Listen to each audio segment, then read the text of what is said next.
I'm Marcus Chen, 34, and I've designed luxury homes for A-list celebrities with a combined net worth exceeding $2 billion.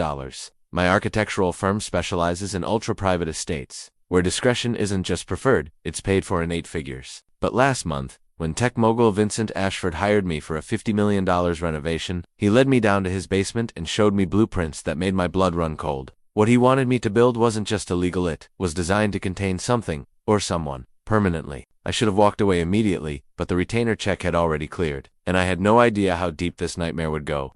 Like and subscribe if you've ever discovered something that changed everything you thought you knew about someone. The $2.5 million retainer check sits in my desk drawer like a ticking bomb. Even now, 3 weeks later, I can't bring myself to look at it directly. The check is printed on Vincent Ashford's personal account at Goldman Sachs Private Wealth Management, with that distinctive watermark that screams old money and untouchable power. When his assistant delivered it by hand to my Beverly Hills office, I thought it was a mistake. No one pays that much up front for architectural services. Not even my most demanding celebrity clients. My firm, Chen & Associates, has built a reputation. Over the past 8 years as the go-to architectural company for Hollywood's elite, we've designed everything from Leonardo DiCaprio's sustainable compound in Malibu to a secret recording studio beneath Sandra Bullock's estate. Discretion isn't just part of our service, it's the entire foundation of our business model. When George Clooney wants a panic room that doesn't appear on any blueprints, he calls us. When tech billionaires need underground bunkers that can withstand everything from paparazzi to nuclear fallout, my phone rings. The celebrity architecture world operates on unwritten rules. First, what happens on the property stays buried in our NDA. Second, unusual requests come with the territory bulletproof glass, hidden passages, rooms that officially don't exist. Third, the wealthier the client, the stranger their demands become. I've built meditation caves, indoor rainforests, and even a full-scale replica of the Sistine Chapel ceiling in someone's bathroom. Nothing surprises me anymore, or so I thought. Vincent Ashford's project is different. The retainer alone represents more money than most architects see in 5 years. It's enough to pay off my mother's mounting medical bills, fund my daughter Emma's college education at Stanford, and still have enough left over to expand my firm internationally. Sarah and I have been struggling with mom's cancer treatments, and the experimental therapy she needs costs $180,000 every 3 months. Insurance covers almost nothing. That check represents hope. It represents my mother's life, but it also represents something else entirely, a golden handcuff that's already locked around my wrist. The moment I deposited it, I became Vincent's architect, bound by contracts so ironclad that backing out would mean financial ruin. My lawyer, David Kim, spent hours explaining the penalty clauses. If I withdraw from the project for any reason, other than Vincent's breach of contract, I owe triple the retainer amount, plus legal fees, plus damages for reputational harm to the client's privacy expectations. $7.5 million in penalties, more money than my firm has ever earned. The contract language is deliberately vague about project specifics, referring only to specialized residential construction and enhanced privacy features. But those blueprints I saw in Vincent's basement tell a different story. The specifications call for soundproofing rated for industrial applications, reinforced steel typically used in maximum security facilities, and ventilation systems designed for sealed environments. The most disturbing detail is the bathroom. Facilities plural. This isn't a safe room or panic room. It's designed for long-term occupancy by someone who can't leave. My architectural training tells me exactly what I'm looking at. The structural requirements, the materials list, the layout, everything points to a sophisticated containment facility. But my rational mind keeps fighting against that conclusion. Vincent Ashford is a respected tech mogul, a philanthropist who's donated millions to children's charities. Forbes featured him on their cover last year as one of America's most innovative entrepreneurs. People like that don't build underground prisons, do they? I've spent sleepless nights researching Vincent's background, looking for anything that might explain the project's true purpose. His public persona is flawless Stanford MBA, self-made billionaire who revolutionized cloud computing, happily married to supermodel Angela Reeves, but there are gaps in his history. Periods where the public record goes strangely quiet. The smart move would be to return the money and walk away. But every time I consider it, I think about Mom lying in that hospital bed, about Emma's dreams of becoming a doctor, about the 100 employees whose livelihoods depend on my firm's success. The check in my drawer represents more than money, it represents my family's future, so I've made a decision. I'm going to dig deeper before I make any final choices. If Vincent's project is legitimate, if there's some explanation I haven't considered, then I'll complete the work and secure my family's financial security. But if my worst fears are confirmed, if I'm truly being asked to build something monstrous, then I'll find a way to break free from these golden handcuffs. No matter what it costs me, the question is, how deep does Vincent Ashford's darkness go? And will I discover the truth before it's too late to escape? The Forbes magazine cover from last March still sits framed in Vincent Ashford's corporate office. Tech visionary, how Vincent Ashford is reshaping digital infrastructure. In the photograph, he's wearing his signature charcoal Tom Ford suit, that practiced smile that's graced 1,000 conference stages.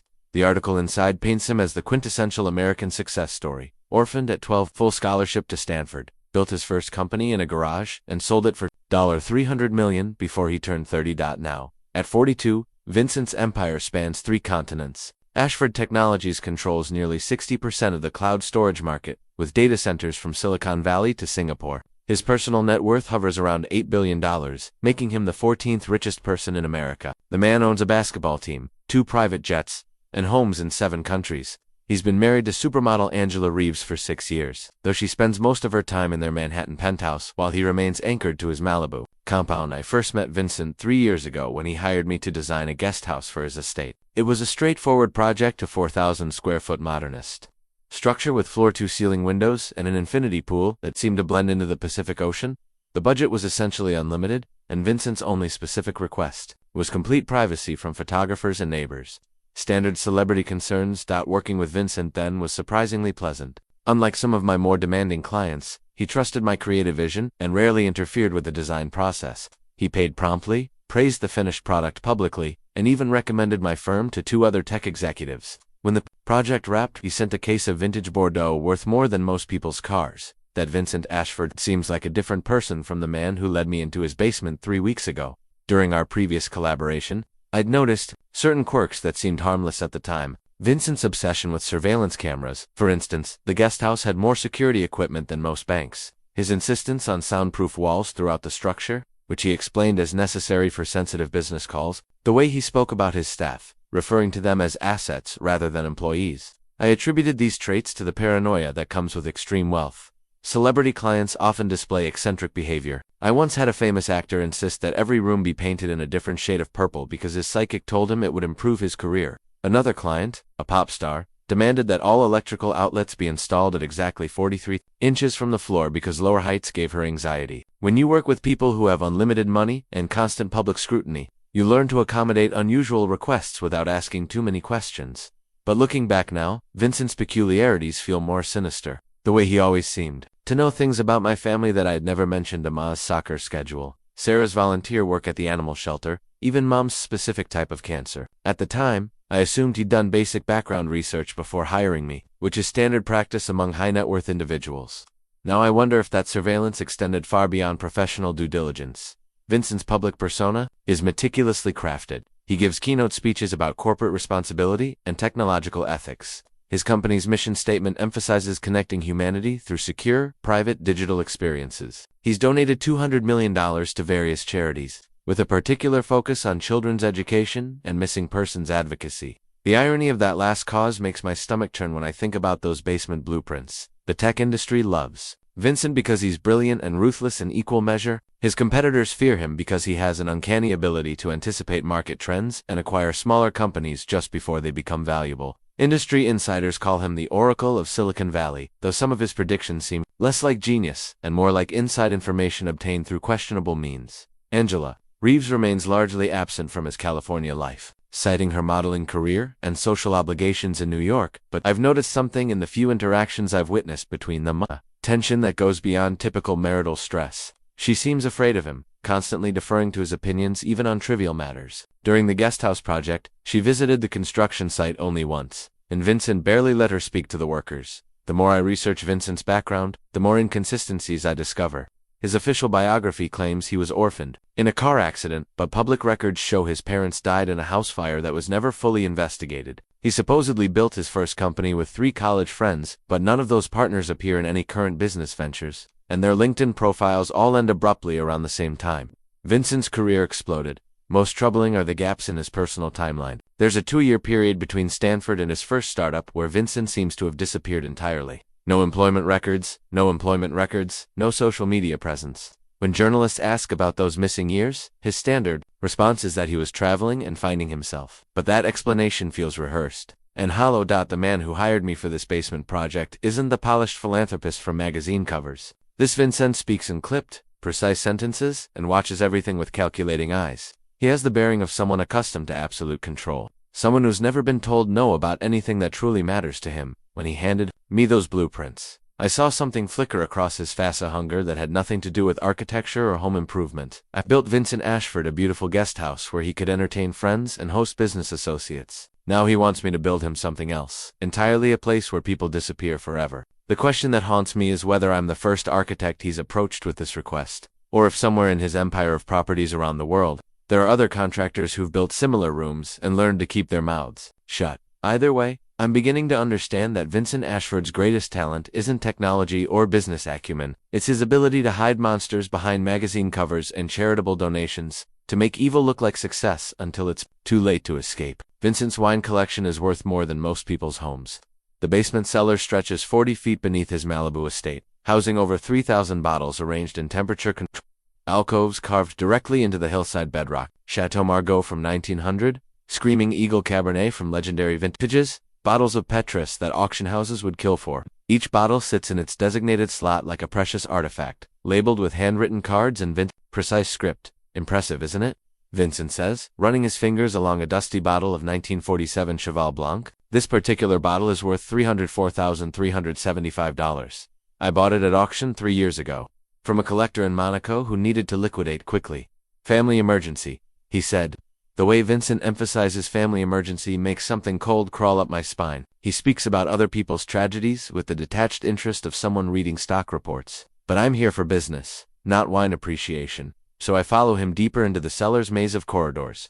The construction area is back. Here, Vincent continues, leading me past a section of vintages from the 1800s. I had my people clear out this section specifically for your project. That's when I noticed something odd. The wine racks in this section are newer than the rest, installed perhaps 5 or 6 years ago, based on the wood staining and hardware, but they're built on wheels, industrial-grade casters that would allow the entire section to roll aside. It's an elaborate system for hiding whatever lies beyond. Vincent produces a remote control from his jacket pocket. With a soft mechanical hum, the entire wall of wine racks begins to pivot inward, revealing a corridor that definitely wasn't in the original house plans. The passage extends roughly 20 feet before opening into a larger chamber that's been excavated from the natural rock formation. This is where we'll be working, Vincent announces, his voice echoing off the stone walls. The hidden room is roughly 30 by 20 feet, with a 12-foot ceiling carved directly from the hillside. Industrial lighting has been temporarily installed, casting harsh shadows across the raw stone surfaces. The space feels ancient and oppressive, like something you'd find beneath a medieval castle. But what disturbs me most are the modern Edison's electrical conduits snaking along the walls. A ventilation shaft that's been professionally installed, and drain systems that definitely weren't part of the original excavation. When was this space created? I ask, trying to keep my voice professional despite the growing unease in my chest. 5 years ago, Vincent replies without hesitation. I had some mining specialists carve it out. Told them I wanted a specialized wine storage area for my most valuable bottles. They asked very few questions, which is why I chose them specifically. He walks to the center of the room and gestures at the walls with obvious pride.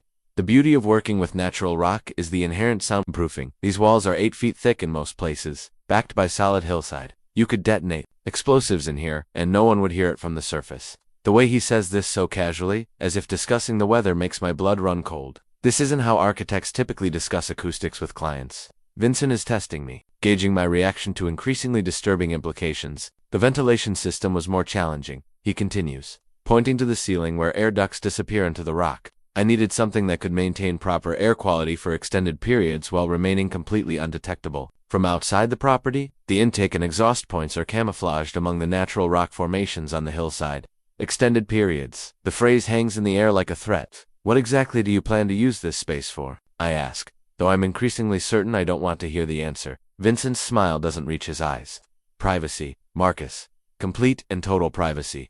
Sometimes a man needs a place where he can conduct sensitive business without any possibility of interruption or surveillance. A place where conversations can happen that must never be repeated or recorded. He walks to what will become the entrance area according to the blueprints, his footsteps echoing ominously in the chamber. I need you to divide this space into 3 sections. A main area here for conversations, a smaller adjoining room for more intimate discussions, and a basic bathroom facility. Nothing elaborate, just functional. The clinical way he describes the layout makes my skin crawl. These aren't rooms for business meetings or private conversations. The bathroom placement, the reinforced walls, the advanced ventilation, everything about this design screams containment facility. The soundproofing requirements seem excessive for business meetings. I venture, hoping to draw out more information about his true intentions. Vincent's expression doesn't change, but something shifts in his posture. Marcus, discretion is what I pay you for. My business involves sensitive negotiations with foreign governments, corporate espionage concerns, and sometimes hostile takeover discussions. The people I meet with here often have reasons to fear for their personal safety. This room provides absolute security and privacy for all parties involved. It's a plausible explanation. Almost believable if you ignore the prison-grade construction specifications and the fact that the bathroom includes shower facilities designed for long-term use. But Vincent delivers the explanation with the smooth confidence of someone who's rehearsed this story many times. I understand, I lie, pulling out my tablet to review the structural requirements. The reinforced steel requirements are quite extensive. We're essentially building a vault. Exactly, Vincent says, his enthusiasm genuine for the first time during our conversation. A vault where secrets can be shared without fear, where important decisions can be made without outside interference. The investment is substantial, but privacy at this level is priceless. As we discuss technical specifications, load-bearing requirements, electrical systems, drainage, I realize that Vincent has thought through every detail with disturbing thoroughness. This isn't his first venture into specialized construction. The way he describes structural engineering concepts, his familiarity with industrial-grade materials, his understanding of building codes and permit circumvention. This man has built similar facilities before. The tour concludes back in the main wine cellar, surrounded by bottles worth millions of dollars. Vincent pours 2 glasses of a 1982 Bordeaux that probably costs more than my car, toasting to successful collaboration and mutual discretion. As I sip wine that tastes like liquid velvet, I can't shake the feeling that I'm drinking with the devil himself. The man standing across from me has created something monstrous beneath his home, hidden behind priceless vintages and carved into the bedrock where no one would ever think to look, and he's paying me $2.5 million to make it even more perfect for whatever horrors he has planned. The blueprints spread across my drafting table like evidence at a crime scene. Vincent's red annotations cover every page in his precise handwriting, noting specifications that make my stomach turn with each detail I absorb. After 15 years in architecture, I can read structural plans like sheet music, and these plans are composing a symphony of horror. The main containment area measures exactly 18 by 12 feet, large enough for basic movement but small enough to feel claustrophobic. The ceiling height is specified at 8 feet. STANDARD, residential dimensions that won't trigger any unusual permitting requirements, but it's the details that reveal the room's true purpose. Double-layer drywall with mass-loaded vinyl sandwiched between layers, creating soundproofing rated for industrial applications. The walls themselves are reinforced with steel mesh, typically used in maximum security facilities. Vincent's notes in the margins are clinical and thorough. Ensure zero sound transmission at 120 decibels, continuous. Test all joints for acoustic leakage, install vibration dampening at floor connections. These aren't specifications for a conference room or panic room. They're designed to contain screaming. The door specifications are equally disturbing. A solid steel core wrapped in wood veneer to maintain aesthetic appeal, with 3 separate locking mechanisms, including a magnetic lock controlled by proximity card. The hinges are industrial grade, rated for 400 pounds. Mounted with security pins that prevent removal from inside the room. Vincent has hand-drawn additional details showing a viewing port with one-way glass, disguised as decorative metalwork from the inside. But it's the bathroom specifications that confirm my worst fears. The adjoining space includes a toilet, sink, and shower, not unusual for a panic room, except for the industrial floor drains and the note specifying chemical-resistant materials throughout. The plumbing includes a gray water holding tank that can operate independently from the main house systems. Vincent has written 30-day capacity minimum next to the water storage calculations. 30 days. He's planning to keep someone here for 30 days. The ventilation system is a masterpiece of engineering that makes me sick to contemplate. Independent air supply with multiple redundancies, chemical filtration systems, and emergency oxygen reserves. The intake and exhaust are routed through a complex series of baffles designed to prevent any sound from escaping while maintaining perfect air quality. Vincent's notes specify that the system must operate silently and remain undetectable from outside the property. The electrical systems include multiple backup power sources, LED lighting with dimmer controls, and an intercom system that's clearly one-way communication. There are also provisions for video monitoring with night vision capabilities, all routed to what Vincent calls the observation post. Apparently, a hidden control room somewhere else in the house. The most chilling detail is hidden in the structural specifications. The floor is designed with a slight slope toward the central drain, and the walls include a washdown system with industrial-grade spray nozzles. The materials list specifies antimicrobial coatings throughout surfaces. Vincent has planned for easy cleanup after whatever happens in this room. My hands shake as I flip through the appendices containing the specialized equipment requirements. Restraint anchor points built into the walls and disguised as decorative. LMA surveillance cameras so small they're nearly invisible, positioned to eliminate any blind spots. Even a small medical station with basic first aid supplies, and what Vincent euphemistically calls sedation storage. The construction timeline is aggressor. Vincent wants everything completed within 6 weeks. His notes indicate this deadline isn't flexible, with penalty clauses for delays that seem excessive even by luxury construction standards.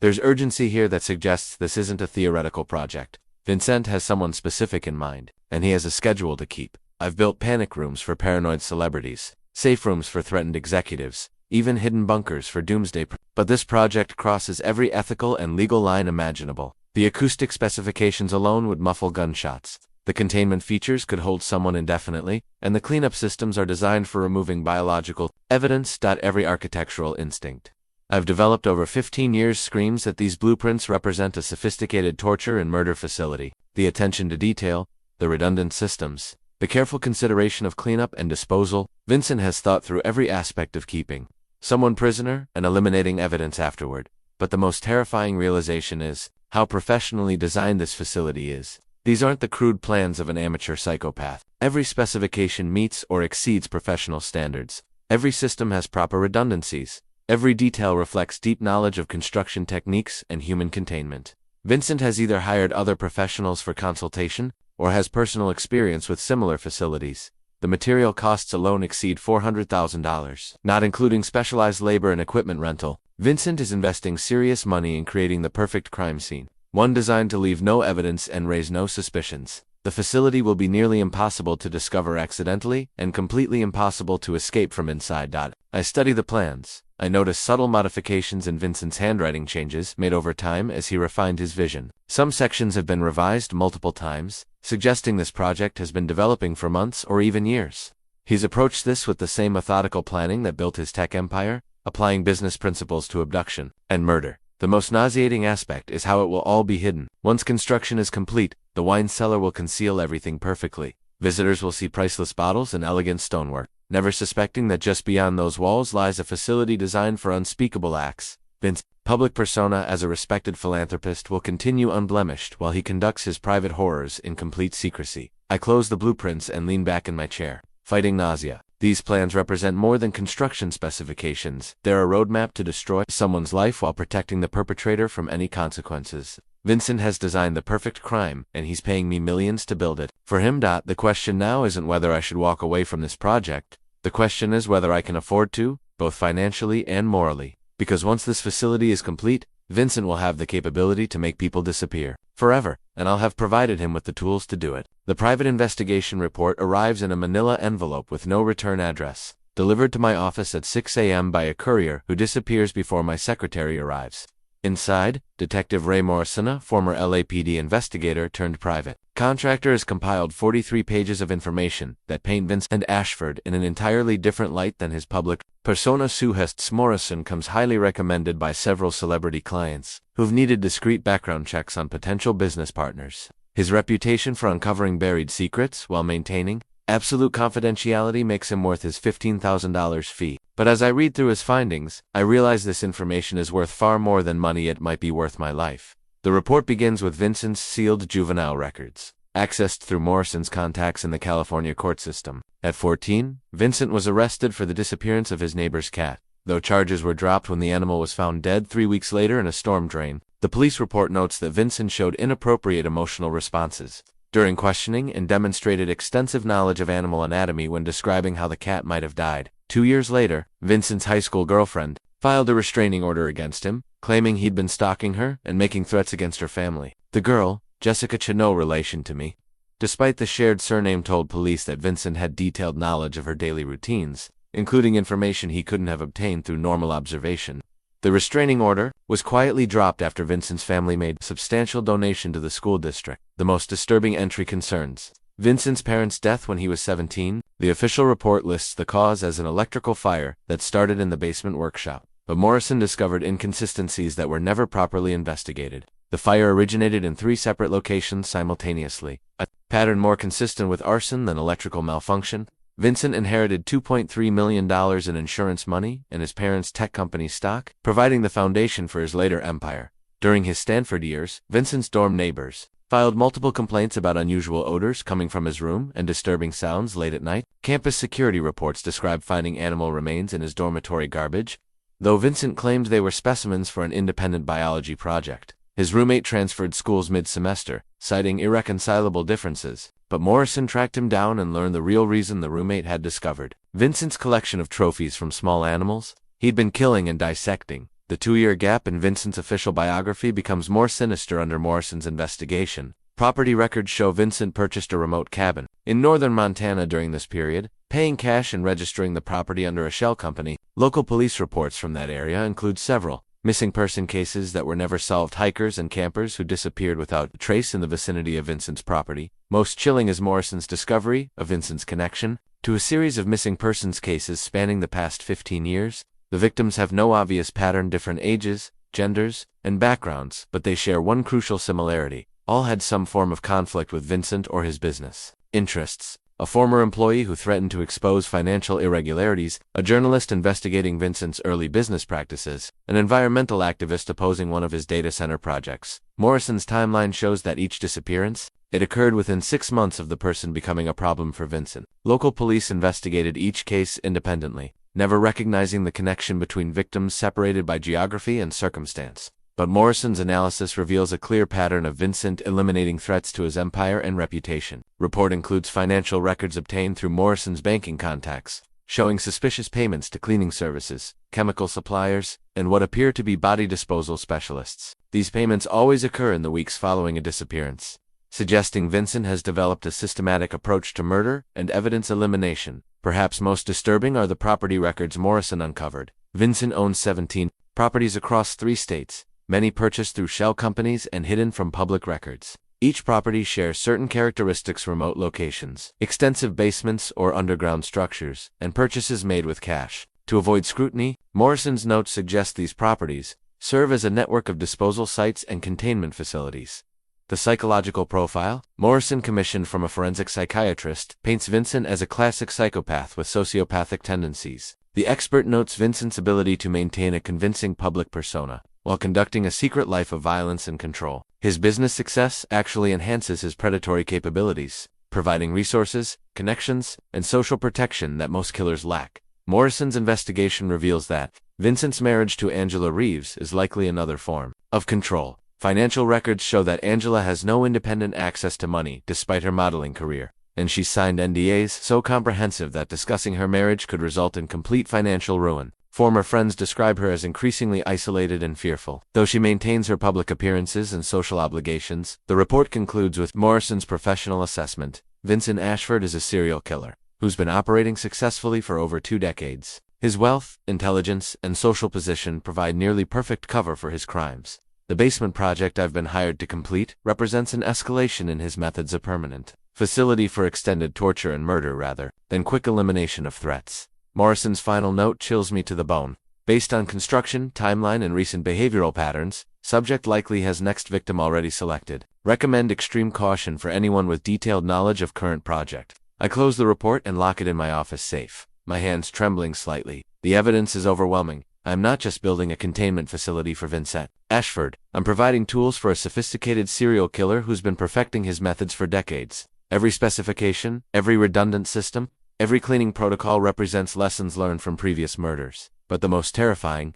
realization is that Morrison's warning applies directly to me. Once construction is complete, I become a liability, someone with detailed knowledge of Vincent's killing facility. The aggressive timeline, the excessive payment, the ironclad contract, they're not just business terms. They're elements of Vincent's plan to eliminate me once I've served my purpose. I'm not just building Vincent's next murder room. I'm building my own tomb. The medical bills spread across my kitchen table tell a story of mounting desperation.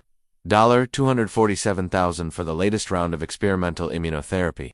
$89,000 for specialized scans that insurance won't cover. $156,000 for a treatment protocol that might give my mother another year of life. Each invoice carries the sterile language of modern medicine, but between the lines, I read a simple message: pay up or watch her die. Mom single quotes oncologist, Dr. Sarah Patel, explained the situation with the gentle directness that comes from delivering bad news professionally. The standard treatments have run their course. Marcus, your mother's particular cancer strain is aggressive and adaptive. We're seeing promising results with this new therapy, but its insurance considers it investigational, which means we pay out of pocket or accept that the strongest woman I've ever known will be dead within 6 months. Sarah finds me staring at the bills when she comes down for coffee at 6 a.m. My wife of 12 years has always been my moral compass, the person who keeps me grounded when the celebrity architecture world threatens to lose sight of real values. But even Sarah's patience has limits. When faced with these impossible numbers, we could take out a second mortgage, she suggests. Though we both know our house is already leveraged to the limit from Emma's private school tuition and the business loan I took to expand the firm, or maybe ask your more successful clients for referrals to other wealthy. Vincent's project pays enough to cover everything. I interrupt, hating myself for even saying it. Sarah sets her coffee mug down with deliberate care. The project you won't tell me anything about? The one that has you coming home looking like you've seen a ghost? The conversation I've been avoiding for 3 weeks finally arrives. Sarah deserves the truth. But how do you explain to your wife that you're building a torture chamber for a serial killer? How do you admit that your mother's life depends on blood money from one of the most dangerous men in California? It's complicated, I begin weakly. Complicated like unusual architectural requirements? Or complicated like we need to call the police? Sarah has always been perceptive. During our dating years, she could read my mood from across a crowded room. Now, after 12 years of marriage, she can detect my lies before I finish telling them. The careful way I've been discussing Vincent's project, my sudden interest in investigative services, the research files I think I've hidden successfully. Noticed everything. Vincent Ashford wants me to build something underground, I admit. Something that isn't meant for normal use. Define not normal. The question hangs between us like a blade. I could lie, fabricate some story about unusual but legal construction. Sarah might believe me, or at least pretend to believe me long enough to get through Mom's treatment. But our marriage has been built on honesty, and I can't start lying now, especially when the stakes are so high. I think he's planning to hurt someone, I say finally. The specifications, the materials, the secrecy, everything points to something terrible. Sarah's face goes pale. Hurt someone how? I don't know exactly, but the room I'm designing, it's meant to hold someone against their will. For a long time, the silence stretches between us, filled with the weight of impossible choices. Outside, our neighbor starts his car for the morning commute, a sound so normal and peaceful that it feels surreal given our conversation. You have to walk away, Sarah says finally. Whatever it costs us, whatever happens to the business, you can't build that. Mom will die. Your mother would rather die than know her son helped someone commit murder. She's right, of course. Mom raised me with clear moral principles, and she's reinforced those values throughout my adult life. When I told her about some of my more demanding celebrity clients, she always reminded me that money earned through compromising your principles isn't worth having. But theoretical moral positions become complicated. When faced with $500,000 medical bills and a 6-month prognosis, there might be another explanation, I say, though I don't believe it myself anymore. Rich people have unusual security needs. Maybe it's not what I think. Sarah studies my face with the intensity she usually reserves for the homeless animals. She rehabilitates through her volunteer work. She has a gift for seeing past surface appearances to understand what's really happening underneath. You don't believe that, she says. You've already figured out what Vincent really wants, and you're trying to rationalize staying involved because of the money. Because of Mom. Because of the money, she repeats firmly. If this was about your mother's health, you'd find another way. This is about the easy solution, the quick fix that lets you solve all our problems without having to struggle or sacrifice. Her words sting because they're partially true. Yes, I'm desperate to save Mom's life, but I'm also seduced by the prospect of financial security. Vincent's payment would eliminate our debt, fund Emma's college education, and leave enough for Sarah to quit her job and focus on her volunteer work full-time. It's not just about medical bills, it's about the comfortable life that blood money could provide. I need more time to think. I say, how much time does Vincent's victim have? The question hits like a physical blow. While I debate ethics and weigh financial options, someone, probably a woman, based on Morrison's research, faces whatever Vincent has planned. My hesitation could cost an innocent person their life, but my mother's life hangs in the balance. 2. Dr. Patel emphasized the importance of starting treatment immediately. Each week of delay reduces the therapy's effectiveness. If I walk away from Vincent's project, I need to find another way to fund Mom's treatment within days, not weeks. I'll figure something out, I promise. But I need you to trust me for a little longer. Marcus, if you build that room for him, you become part of whatever happens there. You become complicit in murder, and if I don't, Mom dies. Sarah reaches across the table and takes my hand. Your mother is 73 years old. She's lived a full life, raised a good son, seen her granddaughter grow into a beautiful young woman. If her time has come, that's tragic but natural. She pauses, squeezing my fingers. But if you help Vincent hurt someone, that's not natural. That's a choice to participate in evil, and choices like that change who you are forever. I know she's right. I know that building Vincent's facility makes me an accessory to whatever horrors he's planning. But when I think about telling Mom that her treatment is too expensive, when I imagine Emma asking why we couldn't save Grandma, the moral clarity becomes muddied by desperation and love. The medical bills sit between us like evidence in a trial where I'm both defendant and jury. Each invoice represents another day Mom might live. Another moment with the woman who taught me everything important about being a man, but they also represent the price of my soul, paid in advance by a monster who's counting on my love for family. To override my conscience, I gather the bills and lock them in my briefcase, postponing the decision for another day. But I can feel time running out, for Mom and for Vincent's next victim. Soon, I'll have to choose between saving my mother's life and preserving my own humanity, and I'm terrified I already know which choice I'm going to make. The specialized equipment delivery receipt arrives on my desk like a death warrant. Industrial-grade soundproofing materials, reinforced steel mesh, typically used in maximum security facilities. Acoustic dampening foam rated for military applications. Each line item confirms what I already know. I'm ordering supplies to build a sophisticated containment facility, not a private meeting room. The materials come from 3 different suppliers across 2 states, carefully sourced to avoid raising suspicions. Vincent insisted on this distribution strategy, claiming it was standard practice for sensitive construction projects. But I recognize it as the methodology of someone who's done this before. Someone who understands how to acquire questionable materials without triggering investigation. Rodriguez Construction has worked with my firm for 6 years, handling everything from celebrity panic rooms to underground wine cellars. Miguel Rodriguez built his reputation on discretion and quality, never asking unnecessary questions about unusual specifications. But even Miguel seems unsettled by this project's requirements. Marcus, I gotta ask, Miguel says, reviewing the materials list in my office. What exactly are we building down there? This stuff, it's not standard residential work. Miguel's crew consists of 5 men who've worked together for over a decade. They've seen everything: hidden safes behind false walls, underground shooting ranges, even a full-scale replica of a medieval dungeon for a eccentric movie producer. But Vincent's project specifications exceed anything they've encountered. High-end security installation. I lie, hating how easily the deception comes. The client has specific privacy requirements. Privacy, sure, Miguel nods, but his expression suggests he doesn't fully believe the explanation. But this soundproofing rating, it's designed for industrial noise control, like jet engines or heavy machinery. What kind of privacy needs this level of acoustic isolation? The question hangs between us while I sign off on the delivery schedule. Miguel's concerns are legitimate. The specifications are so extreme that any experienced contractor would recognize their unusual nature. But Vincent's contract includes clauses requiring me to handle any personnel management issues that arise. During construction, the client values absolute discretion. I say finally. He's willing to pay premium rates for everyone involved to focus on execution rather than asking questions. Miguel's silence suggests he understands the unspoken message. Take the money and don't dig deeper. His crew has families to support and bills to pay, just like everyone else. In the current economy, construction workers can't afford to be too selective about projects, especially ones paying double the standard rate. The first day of construction feels like crossing a moral event horizon. Watching Miguel's crew begin excavation in Vincent's hidden chamber, I realize there's no ambiguity left about what we're creating. The precise measurements, the drainage requirements, the ventilation specifications, everything serves a single, horrifying purpose. Vincent appears periodically throughout the day, ostensibly to check progress but really to monitor the workers' reactions. He carries a tablet displaying the construction timeline, frequently referencing deadlines with an urgency that seems excessive for standard home renovation. When workers ask about specific requirements, Vincent's explanations are smooth and practiced, but I notice how carefully he watches their faces for signs of suspicion. The acoustic requirements are for recording purposes. He tells Carlos, the crew's audio-visual specialist, I sometimes conduct sensitive business negotiations that require absolute privacy from electronic surveillance.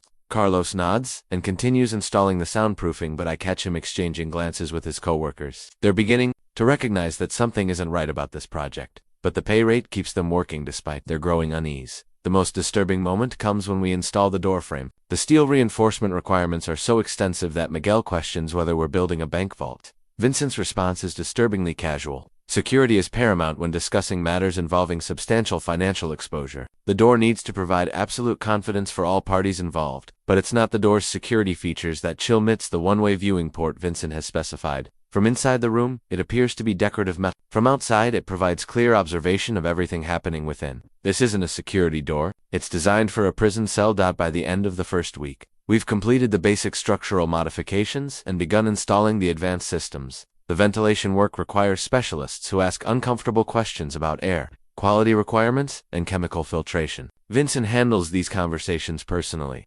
explaining that his businesses sometimes involve sensitive materials that require specialized environmental controls. The plumbing installation reveals another disturbing detail. The drainage system includes multiple floor drains positioned strategically throughout the room, along with high-pressure spray nozzles mounted in the walls.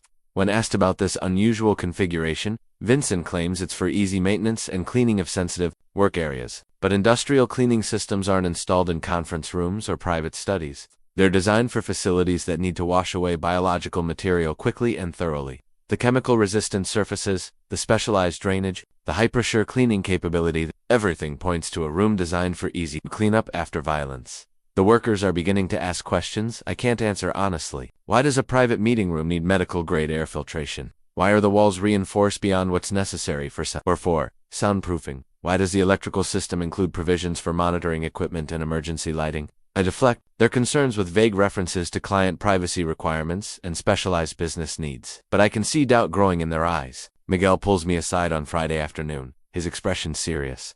Marcus, I've been doing this work for 20 years, he says quietly. I've built panic rooms for paranoid celebrities, safe rooms for threatened executives, even holding cells for private security companies. But this project, this feels different. Different how? It feels like we're building something that's meant to hurt people, not protect them. Miguel's assessment cuts straight to the heart of my guilt. He's recognized what I've been trying to deny, that our work serves malevolent purposes. But admitting the truth would expose everyone involved to legal liability and physical danger. From Vincent, the client has unusual requirements. I say weekly, but he's paying well for discretion. Money doesn't make everything okay. Marcus, some jobs aren't worth taking, no matter what they pay. As Miguel walks away, I realize that my crew is developing the same moral doubts that have been tormenting me. They're recognizing that they're building something monstrous, but they're trapped by the same financial pressures that keep me involved. We're all complicit now, all bound together by blood money and shared culpability. The construction timeline shows we're ahead of schedule, which means Vincent's facility will be operational sooner than planned. Whatever he has in mind for his first victim, the countdown has already begun, and with each day of progress, my own chances of survival decrease. I'm not just supervising construction anymore. I'm helping to build my own execution. Chambered, I find Sarah in my home office at 3 a.m., sitting in the glow of my computer screen with a stack of printed emails in her lap. The Morrison investigation report lies open beside her, and Vincent's blueprints are spread across my desk. Her face? It is pale in the artificial light, but her expression is one of steely determination rather than fear. Acquisition target confirmed for March 15th. Venue preparation on schedule. Subject maintains normal routines. She reads from one of the printed emails without looking up at me. Transportation arranged through usual channels. Cleanup protocols, reviewed and approved. The email thread she's discovered represents my worst nightmare, evidence that Vincent's basement project isn't theoretical. These communications between Vincent and unknown parties prove he's actively planning to kidnap someone, and the March 15th date is only 2 weeks away.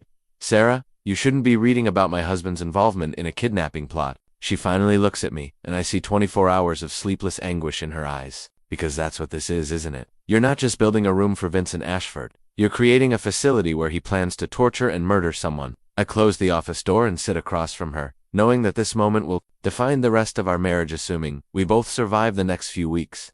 Sarah has read everything. Morrison's background investigation, the construction specifications, and now this damning correspondence that proves Vincent's timeline. How did you access my email? I ask, though the answer doesn't really matter. You left your laptop open when you fell asleep at your desk last night. I saw Vincent's name in your recent messages and got curious. She holds up the printed emails. Curiosity became horror pretty quickly. The email thread spans 3 months, showing Vincent's careful coordination with people identified only by initials. R appears to handle transportation and logistics. K manages what they euphemistically call site preparation. M deals with cleanup and disposal. Together, they have planned every aspect of an abduction with professional precision. March 15th, Sarah repeats. That's when he plans to take someone. We don't know that for certain. Marcus, stop. Her voice carries an authority I've rarely heard before. Stop lying to me. Stop lying to yourself, and stop pretending there's any ambiguity about what you've gotten involved in. She spreads the blueprints across the desk, pointing to specific details with shaking fingers. restraint anchor points, disguised as decorative elements, industrial cleaning systems for biological material removal, soundproofing rated to contain screaming.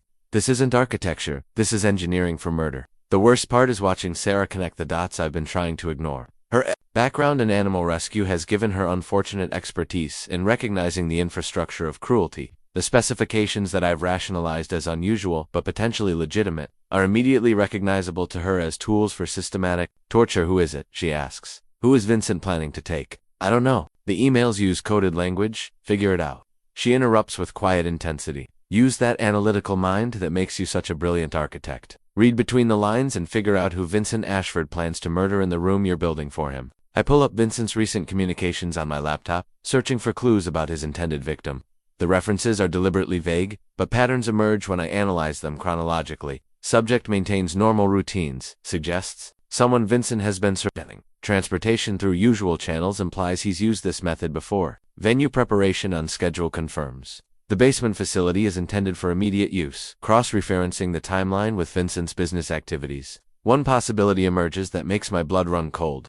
Angela Reeves, Vincent's wife, has been increasingly absent from public appearances. Her modeling agency recently announced an extended hiatus for personal projects, and according to Morrison's research, Angela has been quietly consulting with divorce attorneys. I think it's his wife, I whisper. Sarah's face goes white. Angela Reeves, the supermodel. She's been pulling away from him, missing public events, avoiding photographers, staying in New York instead of California, Morrison's report suggests. She's planning to leave Vincent, which would create exactly the kind of threat to his reputation and control that he eliminates. The realization hits us both simultaneously.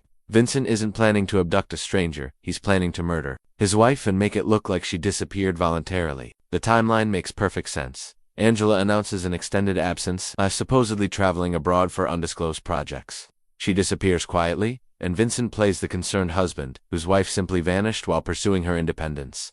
We have to call the police, Sarah says. With what evidence? Suspicious emails and construction plans. Vincent's lawyers would have him released within hours, and then we'd both be dead within days. Sarah stands and begins pacing, her mind working through possibilities with the same systematic approach she uses to rehabilitate traumatized animals. What about the FBI?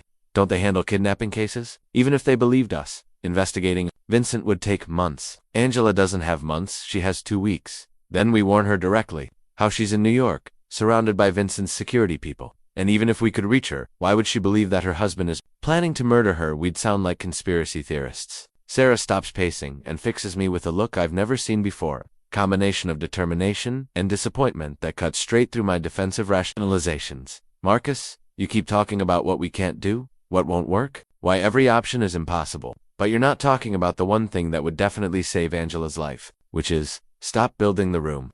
Walk away from the project. Without his perfect murder facility, Vincent can't execute his plan. And Mom dies. Maybe, but Angela definitely dies if you finish that room. The choice crystallizes with brutal clarity. I can save my mother's life by enabling Angela's murder, or I can save Angela's life by accepting my mother's death. There's no middle ground, no clever solution that rescues everyone. There has to be another way, I say desperately. There is. Sarah pulls out her phone and begins dialing. We call the police right now and tell them everything we know. Yes, Vincent might walk free initially, but at least Angela will be warned and protected. Sarah, wait, no more waiting. Marcus, no more research, no more moral debates, no more weighing options. A woman is going to die in 2 weeks unless we act right now. She's right, of course. Every hour I delay is another hour closer to Angela's murder. Every day I continue construction brings Vincent closer to executing his plan. The moral equation is simple, even if the emotional cost is devastating. But as Sarah dials 911, I realize that calling the police represents more than just saving Angela's life. It means accepting that my mother will die, that my family will face financial ruin, and that Vincent Ashford will probably find a way to destroy us all for interfering with his plans. The phone rings once before. I reach over and disconnect the call. I need more time, I say. Sarah looks at me with an expression of heartbroken disappointment. You're going to let her die, aren't you? You're going to finish building Vincent's murder room because you can't face the consequences of doing what's right? I want to deny it, to explain that I'm still looking for solutions, that I haven't given up on saving everyone. But the truth is simpler and more damning than my rationalizations suggest. I'm choosing my mother's life over Angela's life, and that choice is turning me into the kind of person I never thought I could become. The missing person flyer appears on my desk Monday morning, placed there by my secretary along with the usual stack of permit applications and vendor invoices. At first glance, it looks like standard community outreach local police, distributing information about someone who hasn't returned home. But when I see the photograph and read the details, my coffee mug slips from my hand and shatters on the office floor. Rebecca Martinez, 28. Vincent Ashford's former personal assistant, last seen March 8, 2023, exactly 11 months ago. The timing makes my blood freeze because I remember that date clearly. It was 2 weeks after Vincent hired me to design his guest house. During the period when I was conducting final site surveys of his property, Rebecca's photograph shows a young Latina woman with intelligent dark eyes and a professional smile. The flyer describes her as 5 feet 4, 125 pounds, with shoulder-length black hair and no distinguishing marks. She was reportedly leaving Vincent's employment to pursue graduate studies at UCLA, with plans to start a nonprofit organization focused on missing persons advocacy. The cruel irony of that last detail makes me sick. According to the police report attached to the flyer, Rebecca told friends she had concerning information about her employer but planned to handle the situation through proper channels after completing her master's degree. She withdrew from UCLA 2 days before classes started, citing family obligations. Her last known communication was a text to her roommate saying she was taking care of unfinished business and would be unreachable. For a few days, Rebecca's car was found 3 weeks later in long-term parking at LAX, but security footage showed she never entered the terminal. Her credit cards and bank accounts remained untouched after her disappearance. Her family hired private investigators, who found no trace of her movements after leaving Vincent's employment. The case remains open but has received minimal media attention, which I now realize is probably Vincent's influence at work. The physical description matches my worst fears about the basement facility's intended occupancy. Rebecca was small enough that Vincent could overpower her easily, young enough to survive extended captivity, and intelligent enough to pose a real threat if she discovered his secrets. Her background in nonprofit work and missing persons advocacy suggests she might have recognized patterns in Vincent's behavior that others missed. I called Detective Morrison immediately, requesting an emergency meeting to discuss Rebecca's case. We meet at a coffee shop in Santa Monica, far from my usual business district, where Morrison spreads additional files across our corner table like evidence in a trial. Rebecca Martinez was asking the right questions about the wrong person, Morrison explains, pulling out surveillance photos of Vincent's estate. My contacts in LAPD tell me she'd been documenting Vincent's movements for weeks before she disappeared. Late-night visitors, unusual deliveries, construction activity that didn't match any filed permits. Morrison shows me photocopies of Rebecca's notes, written in careful handwriting that reveals her systematic approach to investigation. She'd noticed patterns that even the police missed: delivery trucks arriving at odd hours, construction crews working on weekends, and frequent visits from people who didn't appear in Vincent's official business records.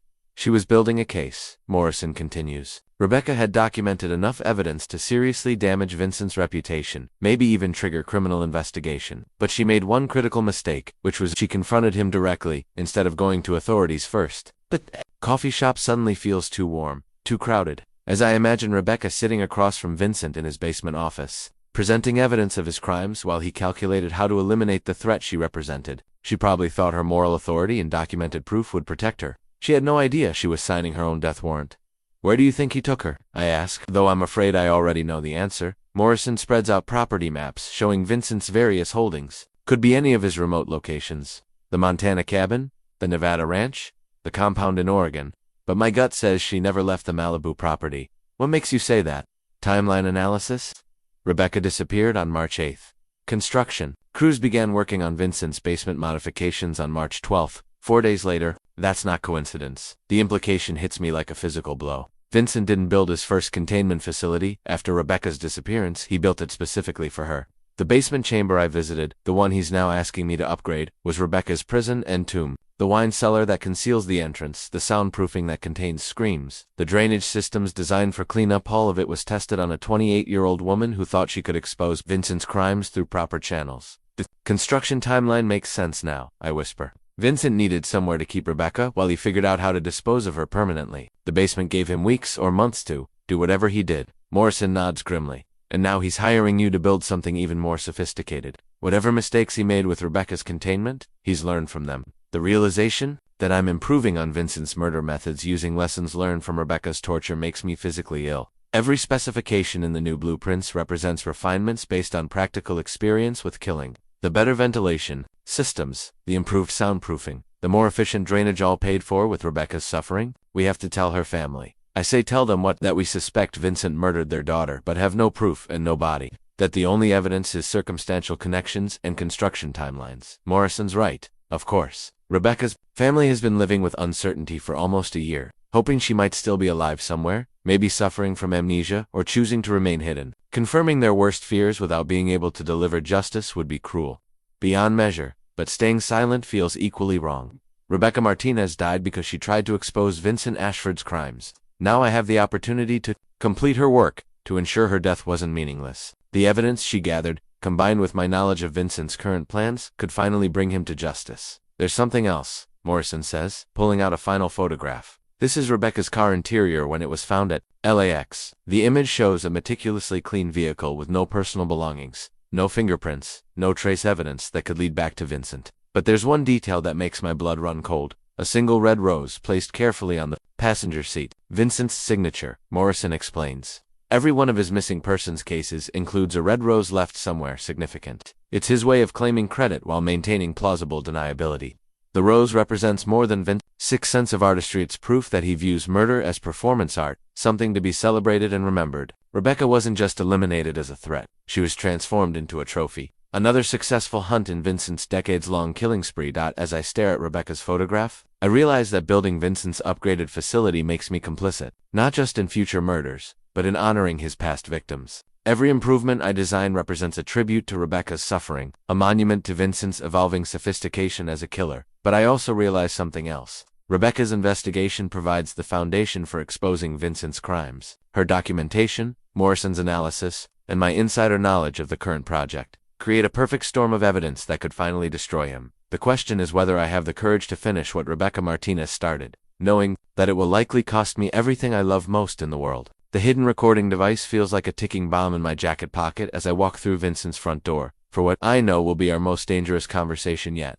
The micro recorder, purchased from a surveillance equipment supplier in downtown LA, is smaller than a thumb drive but capable of capturing crystal clear audio for up to 6 hours. If Vincent discovers it, I'm dead. If I don't get him to confess something incriminating, Angela Reeves will be dead in 9 days. Vincent greets me in his marble foyer with the practiced warmth of a successful businessman, but I notice details I've missed before. The way his eyes constantly scan my body language for signs of deception, how he positions himself between me and the exit during our conversation, the casual manner in which he mentions his security system's capability to monitor every room in the house. These aren't the habits of a legitimate entrepreneur, they're the survival instincts of a predator. Marcus, perfect timing, Vincent says, leading me toward his home office. I wanted to discuss some timeline adjustments for our project. The office overlooks the Pacific Ocean through floor-to-ceiling windows, but Vincent keeps the blinds partially closed to prevent outside observation. His desk displays multiple computer monitors showing security camera feeds from around the property, creating a nerve center that would make government agencies envious. But it's the wall display that captures my attention, a collection of framed photographs showing Vincent with various celebrities, politicians, and business leaders over the years. Several faces in those photographs match names from Morrison's missing persons research. Timeline adjustments, I ask, activating the recorder with a gesture that looks like adjusting my jacket. We need to accelerate completion by 5 days, Vincent explains, settling behind his desk with predatory calm. I have an important business matter that requires the facility to be operational by March 10th instead of March 15th, 5 days earlier than planned.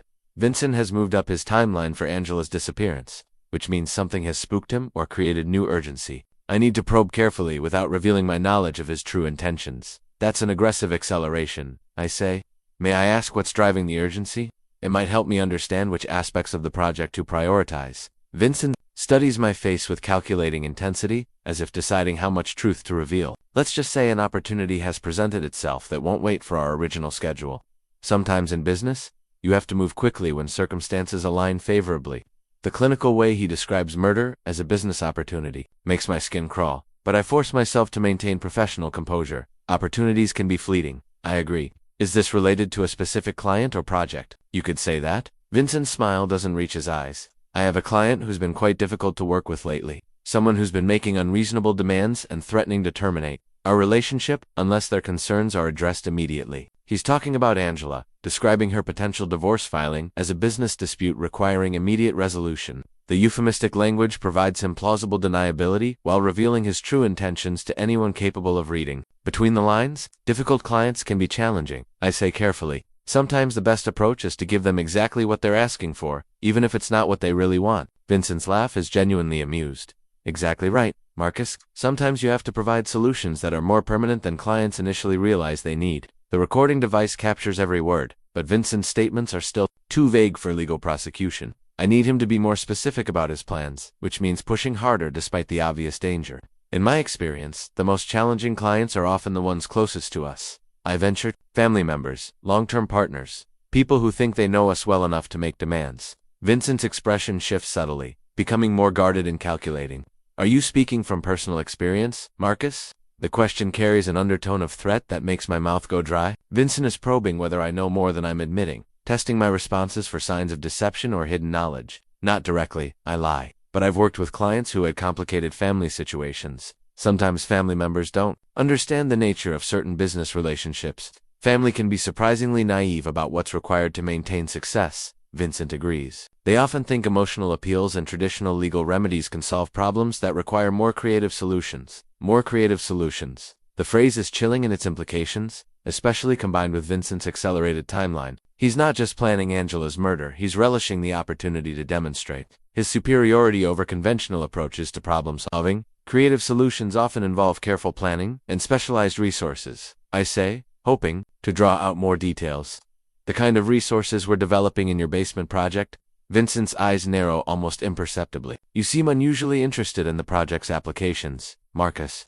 Most architects focus on technical specifications rather than usage scenarios. I've pushed too hard, revealed too much curiosity about Vincent's intentions. The conversation has shifted from information gathering to mutual interrogation, with Vincent now suspicious about my motivations. I find it helpful to understand how spaces will be used, I explain weakly. It influences design decisions about lighting, acoustics, even psychological comfort factors. Psychological comfort is indeed important, Vincent says slowly, both for the people using the space and for those who might be visiting, and the phrase hangs in the air like a confession. Vincent has just admitted, in carefully coded language, that his facility is designed for holding people against their will, combined with his earlier references to permanent solutions and difficult family members. The recording now contains enough circumstantial evidence to trigger serious investigation. But Vincent isn't finished. He leans forward across his desk, studying my face with predatory intensity. Marcus, I have to ask, are you entirely comfortable with the nature of our collaboration? Some people develop moral qualms about projects they don't fully understand. It would be unfortunate if such concerns affected our working relationship. The threat is unmistakable. Vincent suspects I know too much about his true intentions, and he's warning me that moral objections could be hazardous to my health. But his phrasing also reveals something crucial. He believes I don't fully understand what I'm involved in, which means I still have operational security. I'm committed to completing the project as specified, I say, which is technically true since I need the facility finished to gather final evidence. Professional discretion is fundamental to my business model. Excellent, Vincent says, relaxing slightly, because once this project is complete, it will be important for everyone involved to maintain absolute confidentiality, the kind of confidentiality that becomes a permanent part of one's professional obligations. Permanent confidentiality. Vincent is telling me that completing his project will make me a liability requiring elimination. The recording device has captured his implied threat against my life, but more importantly, it's documented his admission that the basement facility serves purposes requiring absolute secrecy. As I leave Vincent's office with promises to accelerate the construction timeline, I realize that today's conversation has fundamentally changed our relationship. Vincent now sees me as a potential threat requiring management, which means my time is running out almost as quickly as Angela's. But the recording device in my pocket contains Vincent's own words, describing murder as creative problems, and acknowledging that his facility is designed for involuntary visitors. Combined with Rebecca Martinez's research and Morrison's analysis, I finally have enough evidence to expose Vincent's crimes.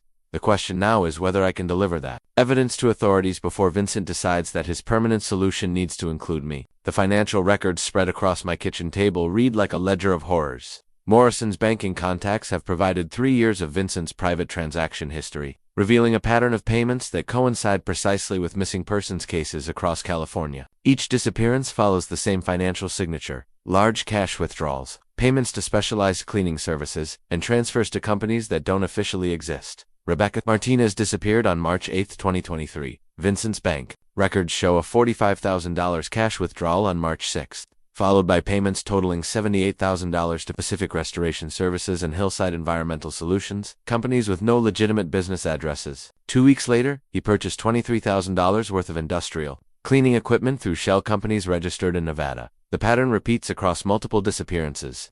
Jessica Chen, the environmental activist who opposed Vincent's data center project, vanished in September 2022. Vincent's records show identical payment structures: cash withdrawal 2 days before her disappearance, followed by cleanup service payments and equipment purchases. The amounts vary, but the timing and vendor patterns remain consistent. Most disturbing are the payments to something called Disposal Logistics LLC. This company receives irregular transfers from Vincent's accounts, always within 48 hours of a missing person report being filed. The amounts range from $15,000 to $50,000, suggesting different levels of service based on the complexity of body disposal. Morrison's investigation reveals that Disposal Logistics operates from a single P.O. box in Phoenix, with no employees, no equipment, and no legitimate business operations. It's a front for professional cleaners, Morrison explains over secure phone from his downtown office. The kind of people who specialize in making problems disappear permanently.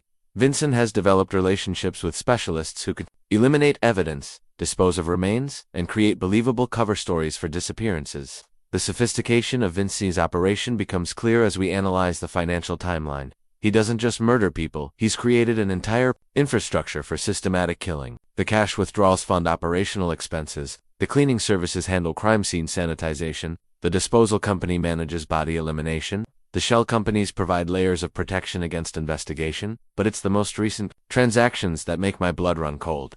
Vincent has made 2 significant cash withdrawals in the past week. $60,000 on Tuesday and $85,000 on Friday. He's also prepaid Disposal Logistics for what their invoice describes as comprehensive site management services. Scheduled for March 10th, the same date he wants. My construction project completed. Vincent isn't just planning Angela's murder. He's already paid for her disposal. The invoice details reveal the full scope of Vincent's preparation. Primary subject containment and processing is listed at $125,000. Secondary subject elimination and cleanup is listed at $40,000. Secondary subject, that's me. Vincent has already arranged for my murder immediately after Angela's death, ensuring no witnesses survive to implicate him. Morrison's analysis of the vendor network reveals how Vincent has refined his methods over 20 years of killing. Early financial records show payments to amateur disposal services and basic cleaning companies. Recent transactions involve specialized contractors who charge premium rates for guaranteed evidence elimination. Vincent has evolved from impulsive murderer to systematic predator with professional-grade support infrastructure. The payment timeline confirms our earlier assessment. Morrison explains. Vincent always eliminates witnesses who could threaten his operations. Construction crews, cleaning services, even the disposal specialists. Anyone with detailed knowledge of his methods eventually disappears. The realization hits me like ice water.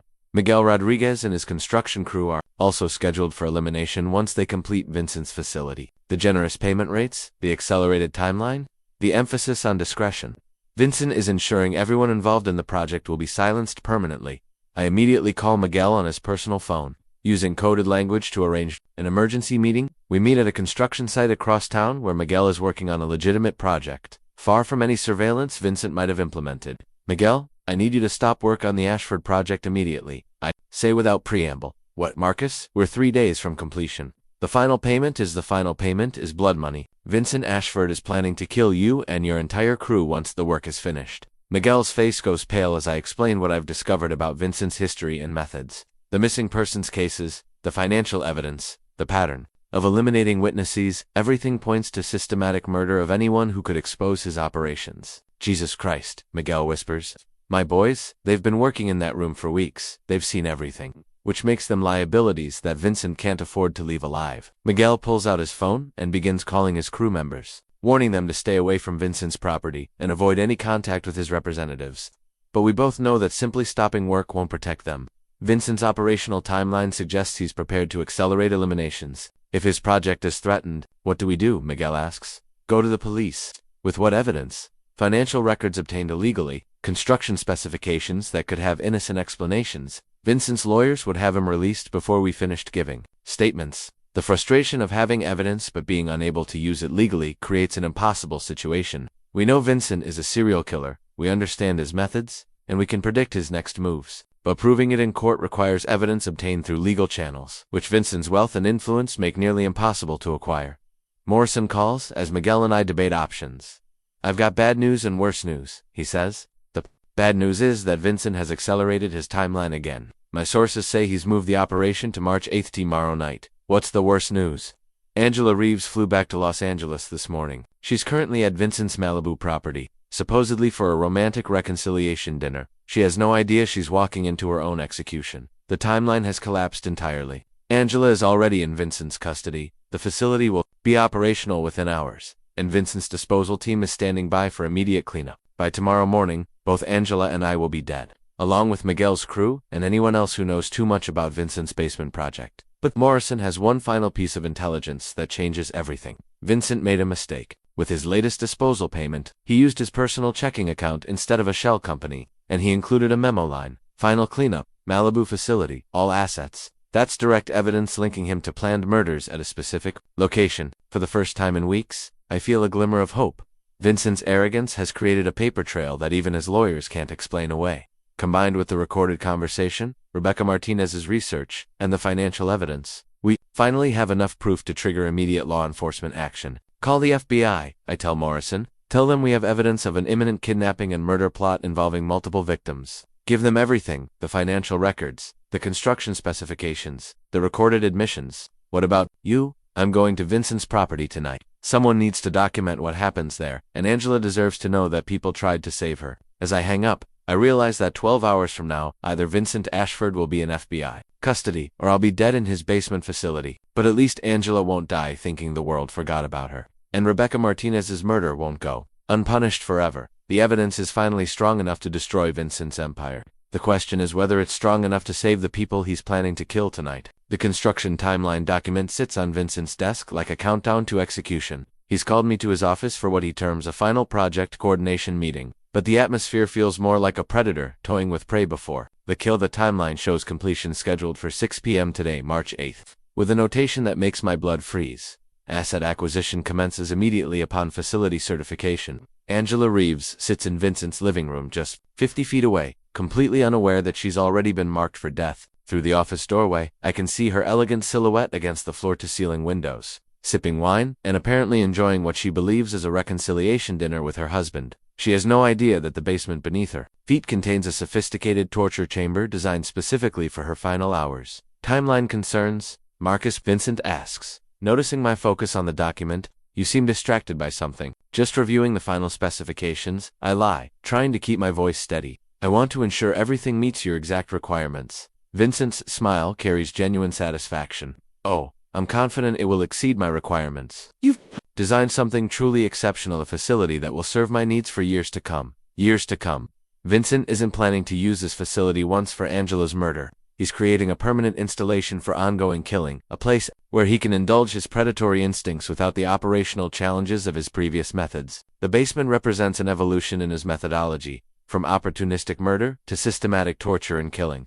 I notice you've identified your first client for the facility, I say carefully. Indeed, a challenging case that requires specialized handling. Vincent glances toward the living room where Angela continues her oblivious wine consumption. Someone who's been quite unreasonable about certain business arrangements. But after tonight, those concerns will be permanently resolved. The casual way he discusses his wife's imminent murder makes my stomach turn. Vincent speaks about Angela like she's a problematic contract requiring termination rather than a human being he's supposedly loved for 6 years. But then, psychopaths don't experience love the way normal people do. For Vincent, Angela has always been another possession, to be controlled and discarded when no longer useful. Specialized handling. I repeat, the facility is designed to accommodate extended negotiations. Oh yes, very extended. Sometimes productive business discussions require days or even weeks to reach satisfactory conclusions. Vincent's eyes gleam with anticipation. The soundproofing will ensure complete privacy for those conversations. He's describing torture with the enthusiasm of someone planning a vacation. The facility I've built will allow Vincent to keep Angela alive for weeks while he subjects her to unspeakable horrors. The medical station, the shower facilities, the waste management systems, everything is designed to maintain a victim's life while maximizing their suffering. I've also arranged for cleanup services immediately following completion of negotiations. Vincent continues. Disposal logistics will handle all post-project requirements, ensuring no trace of our business discussions remain. Post-project requirements. Vincent has reduced Angela's murder to corporate terminology. Just another business transaction requiring professional services. But the timeline document reveals something else. My own elimination is scheduled for 11 p.m. 5 hours after Angela's acquisition. Vincent plans to dispose of both problems in a single evening of methodical killing. The timeline seems quite aggressive, I observe. Are you certain all parties will be available for tonight's meeting? Oh, absolutely certain. In fact, one party is already present and prepared. Vincent gestures toward the living room. She's actually quite eager to discuss our relationship challenges, though she doesn't realize how thorough those discussions will become. Angela's laughter drifts in from the other room, a sound of genuine happiness that makes the situation even more horrifying. She thinks she's saving her marriage, while Vincent calculates how many days he can keep her alive before boredom requires her final disposal. And the secondary meeting, I ask, referring to my own scheduled murder. Vincent's expression becomes more predatory. That discussion will be brief but equally conclusive. Some business relationships require permanent non-disclosure agreements. The euphemistic language barely conceals his intent to kill me immediately after Angela's abduction. Vincent has planned every detail of tonight's operations with the same methodical precision he applies to legitimate business ventures. Angela's murder isn't an emotional crime of passion, it's a calculated project with defined objectives, timelines, and resource allocation. I should mention, Vincent says, leaning back in his executive chair, that tonight's activities will require absolute discretion from all participants. Anyone who develops concerns about our business methods will need immediate consultation with our disposal specialists. The threat extends beyond me to Miguel's construction crew, Vincent's household staff, and anyone else with knowledge of the basement facility. Tonight isn't just about eliminating Angela as a threat to Vincent's reputation, it's about consolidating his operational security by murdering every potential witness. My phone buzzes with a text message from Morrison. FBI en route. ETA 45 minutes. Keep Vincent talking. 45 minutes to prevent Angela's abduction and my own murder. The FBI response team is racing against Vincent's timeline, but I need to delay his operations without revealing that law enforcement has been alerted. Any sign that I've betrayed him will trigger immediate violence against both Angela and me. Vincent, I have a few final technical questions about the facility specifications, I say, hoping to extend our conversation. Of course. Though I should mention that our construction timeline has firm deadlines. Any delays could affect tonight's business schedule. Understood. I just want to ensure the acoustic systems are properly calibrated for your specific requirements. Vincent's eyes narrow slightly. The acoustic systems are quite adequate for containing any sounds our guests might make during their visits, both voluntary expressions of enthusiasm and involuntary responses to negotiation pressure. He's describing Angela's screams with clinical detachment, already mentally rehearsing the torture sessions he plans to conduct. But Vincent's eagerness to discuss his methods is providing the conversation extension I need. Each minute of dialogue brings FBI agents closer to preventing tonight's murders. Through the living room windows, I notice two black SUVs pulling into Vincent's circular driveway. For a moment, I think the FBI has arrived early.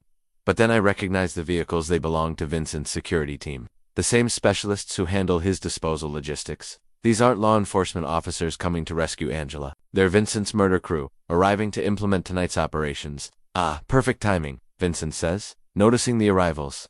My associates are here to begin our evening's business activities. The trap has been set, and I'm sitting in the middle of it. Vincent's security team will handle Angela's abduction while Vincent personally manages my elimination. The FBI is still 30 minutes away, which means I'm the only thing standing between Angela and a torture chamber designed to keep her alive. For weeks of systematic brutality, as Vincent stands and walks toward the living room to collect his unsuspecting wife, I realize that my choice has been made for me. I can't wait for law enforcement to arrive. If Angela is going to survive tonight, I need to act now, regardless of the consequences to myself or my family. The construction timeline document shows exactly when Vincent plans to begin Angela's murder, but it doesn't account for the possibility that someone might be willing to die to stop him. Rebecca Martinez's suicide note lies crumpled in my trembling hands, discovered moments ago in Vincent's private filing cabinet while he stepped away to greet his security team. The handwriting is shaky, desperate, written by someone who knew death was inevitable but wanted to leave a final message for the world to find. What I'm reading destroys the last shred of doubt about Vincent's true nature and pushes me past any point of rational self-preservation. To whoever finds this, my name is Rebecca Martinez, and Vincent Ashford is going to kill me tonight. I discovered evidence that he murdered at least 7 people over the past 5 years, including his former business partner David Kim and environmental activist Jessica Chen. I tried to go to the police, but Vincent has connections everywhere. He knew about my investigation before I could present evidence. Now I'm trapped in his basement, and he's told me exactly what he plans to do to me over the next few weeks. Please don't let my death be meaningless. Stop him before he kills again. The evidence is hidden in my apartment under the false bottom of my jewelry box. Tell my mother I love her, and I'm sorry I wasn't smart enough to run when I had the chance. The note is dated March 8, 2023, exactly 1 year ago today. Vincent has kept Rebecca's final words as a trophy. a memento of successful murder that he apparently revisits for pleasure, but more than just sick memorabilia. The note confirms that Rebecca suffered for weeks in the basement chamber. I've just finished upgrading. Every improvement I've made to Vincent's facility represents lessons learned from her prolonged torture and death. My hands shake as I photograph the note with my phone, though I know I'll probably never live to share this evidence. Through Vincent's office window, I can see him speaking quietly with 3 men in black tactical gear who've just arrived in the SUV. These aren't private security guards, they're professional killers. Probably former military or intelligence operatives who specialize in making people disappear without investigation. But it's what I see in the living room that pushes me completely over the edge. Angela Reeves is still sitting by the windows, now looking somewhat drowsy and confused. Vincent has drugged her wine, beginning the process of incapacitation that will make her abduction effortless. She's trying to stand but can't maintain her balance. Clearly disoriented but not yet understanding the danger she's in, Angela looks exactly like Rebecca must have looked a year ago, young, intelligent, beautiful, and completely unaware that she's about to become the plaything of a sophisticated psychopath. The parallel is so precise that I suspect Vincent has a specific physical type he prefers, choosing victims based on some twisted aesthetic criteria that satisfy his predatory instincts. In 20 minutes, Vincent's team will carry Angela to the basement chamber I designed. They'll secure her to the restraint points I specified, test the soundproofing I engineered, and begin whatever systematic torture Vincent has planned. She'll spend her final weeks or months in a facility I created, suffering in ways I helped make possible through my architectural expertise. The realization that I'm not just witnessing Angela's abduction, the architect of her torture chamber creates a psychological break I can't repair. Every specification I drew, every system I designed, every improvement I made to Vincent's original basement will be used to maximize Angela's suffering while ensuring Vincent's satisfaction. I've created the perfect instrument for evil, and I'm about to watch it be used for its intended purpose. I can't live with that knowledge. I can't return home to Sarah and Emma knowing that I built a torture chamber for a serial killer. I can't face my mother knowing that her medical treatment was funded by blood money earned through designing a facility for systematic murder. Most importantly, I can't let Angela endure what Rebecca suffered. Not when I have the power to prevent it. The FBI won't arrive for another 30 minutes. Which means Angela will already be secured in the basement by the time law enforcement reaches the property. Even if agents eventually rescue her, she'll have experienced enough trauma to destroy her psychologically. Rebecca's note makes clear that Vincent doesn't kill quickly. He savors the process, extends the suffering, treats murder like performance art that requires weeks of careful development. But I know something Vincent doesn't realize I know. During construction, I installed a master override system for the basement facilities, electronic locks and security systems. Vincent requested complete automation of the containment protocols, wanting the ability to control every aspect of the facility remotely. That automation includes emergency overrides accessible through a hidden panel I installed for maintenance purposes. If I can reach that panel, I can unlock Angela's restraints, disable the security cameras, and create enough chaos to help her escape before Vincent's team can regain control. It will certainly cost me my life, but Angela might survive long enough for FBI agents to find her. Through the office window, I watch Vincent conclude his conversation with the killers and begin walking back toward the house. His expression is one of barely contained excitement. He's looking forward to tonight's activities with the enthusiasm of someone about to enjoy a favorite hobby. In his mind, Angela's abduction is already complete, her torture already begun, her death already planned down to the smallest detail. Vincent enters the office and immediately notices that I've moved from my original position. Marcus, is everything all right? You seem agitated. Just reviewing some final technical specifications, I lie, slipping Rebecca's note into my jacket pocket. I want to ensure everything operates smoothly for tonight's activities. How thoughtful of you to be so thorough. Vincent's tone suggests he's noticed my nervous energy but hasn't yet identified the cause. Though I should mention that your services won't be required beyond this evening. Consider your contract fully satisfied after tonight's demonstration. He's telling me I'm going to die, but phrasing it as contract completion. Vincent can't resist the psychological game of letting me know my fate while maintaining plausible deniability. He wants me to understand what's coming while being powerless to prevent it. I appreciate the opportunity to work on such a unique project. I say, oh, it's been uniquely satisfying for me as well. In fact, I think you'll find tonight's demonstration of your work quite memorable. Vincent is practically purring with anticipation. Angela's drugged condition, the arrival of his killing team, the completed facility, everything is proceeding according to his timeline. But Vincent's arrogance has created one oversight that might save Angela's life. He assumes I'm too terrified and morally compromised to interfere with his operations. He thinks my financial desperation and family obligations have rendered me compliant and harmless. Vincent sees me as another victim awaiting elimination, not as someone capable of fighting back, but But reading Rebecca's final words has changed something fundamental in my psychology. I'm no longer the desperate architect trying to save his mother's life through moral compromise. I'm a man who's seen evil in its purest form and refuses to enable it any longer. Angela's drugged laughter drifts in from the living room, a sound that will haunt me forever if I don't act. Vincent glances toward his wife with the satisfaction of a hunter admiring trapped prey. In 5 minutes, he'll give the order to begin Angela's abduction. In 10 minutes, she'll be secured in the basement facility I designed for her torture. In 30 minutes, the FBI will arrive to find either a crime scene or a successful rescue. The choice is entirely mine, and I've finally found the courage to make it. Agent Maria Santos takes the evidence package with the intensity of someone who's spent 15 years hoping for exactly this moment. We meet in a parking garage in Santa Monica, far from Vincent's surveillance network, where I hand over more investigation files, Rebecca's suicide note, the financial records, and the recorded conversation with Vincent. Santos studies each document with growing amazement, occasionally looking up at me with an expression that mixes professional excitement with human horror. Mr. Chen, this is the most comprehensive evidence package I've seen in 20 years with the Bureau, she says, spreading the documents across her car hood. Vincent Ashford has been on our radar for years, but we've never had sufficient evidence to justify investigation. These materials change everything. Agent Santos specializes in missing persons cases involving high-profile suspects, which means she's familiar with Vincent's pattern of eliminations. But until now, the FBI has been unable to connect his wealth and influence to actual criminal activity. Morrison's financial analysis, combined with Rebecca's documented investigation, provides the foundation for charges that even Vincent's legal team can't deflect. The timeline is crucial, I explain. Vincent's security team arrived 20 minutes ago. His wife Angela is already drugged and will be moved to the basement facility within the hour. Once she's secured in that chamber, extracting her becomes exponentially more difficult. Santos immediately radios for tactical support while reviewing the basement facility blueprints. Her expression grows darker as she understands the sophistication of Vincent's murder room, the home-proofing, the restraint systems, the cleanup protocols. This isn't a crime of passion that can be interrupted easily. It's a systematic torture operation designed to continue for weeks regardless of outside interference.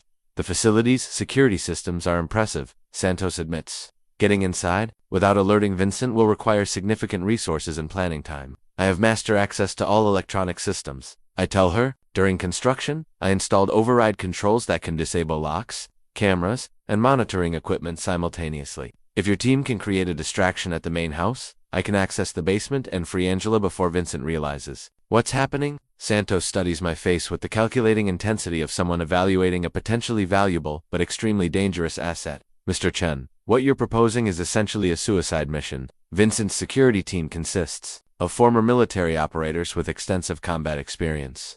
You're an architect with no tactical training, but I'm also the only person who knows every detail of the facility's design and security systems. Your tactical team would need hours to analyze the blueprints and develop an approach. Angela doesn't have hours. The parking garage falls silent, except for the distant sound of ocean traffic as Santos weighs the options. Standard FBI protocol requires extensive planning and overwhelming force when confronting suspects of Vincent's caliber, but the evidence suggests Angela's torture will begin immediately, and any delay could result in her death or psychological destruction. There's another factor to consider, I continue. Vincent has planned my elimination for tonight as well. Whether I cooperate with the FBI or not, I'm already dead if he's allowed to complete his operations. Helping rescue Angela at least gives my death some meaning. Santos nods slowly, recognizing the brutal calculus that defines my situation. Vincent's operational timeline means I face execution regardless of my choices, which paradoxically gives me freedom to act without considering personal consequences. What exactly are you proposing? She asks. Create a visible law enforcement presence at Vincent's front gate exactly 30 minutes from now. Make it obvious that FBI agents are requesting entry for a welfare check on Angela Reeves. Vincent's security team will focus on the main house, preparing for siege conditions. I spread the basement blueprints across the car hood, pointing to the hidden entrance through the wine cellar. While your agents maintain pressure at the front entrance, I'll access the facility through the concealed passage. The override controls are located here, behind a false panel near the main containment area. Once I disable the security systems, Angela can escape through this emergency exit that leads to the hillside behind the property. Santos traces the escape route with her finger, noting how it emerges in undeveloped terrain that would be difficult for Vincent's team to monitor effectively. And what about you? How do you escape after disabling the systems? I don't. Vincent will know immediately that someone with detailed facility knowledge has interfered with his operations.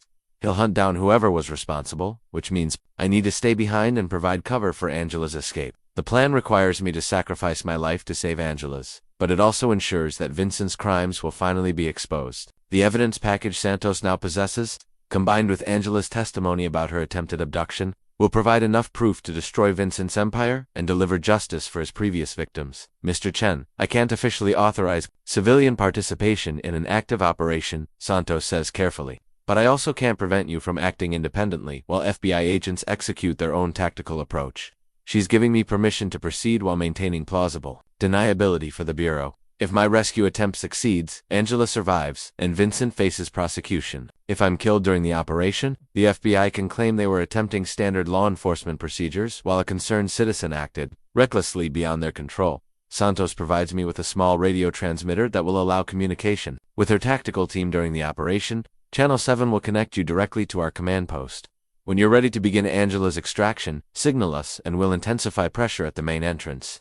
She also hands me a GPS tracking device the size of a quarter. Hide this somewhere in the basement facility. Even if Vincent manages to relocate operations after tonight, we'll be able to track his movements and gather additional evidence. As Santos prepares to coordinate the FBI response, I realize that the next 30 minutes will determine whether Vincent's decades of murder finally end or continue indefinitely. Angela's survival depends on my ability to navigate a facility I designed but have never tested under combat conditions.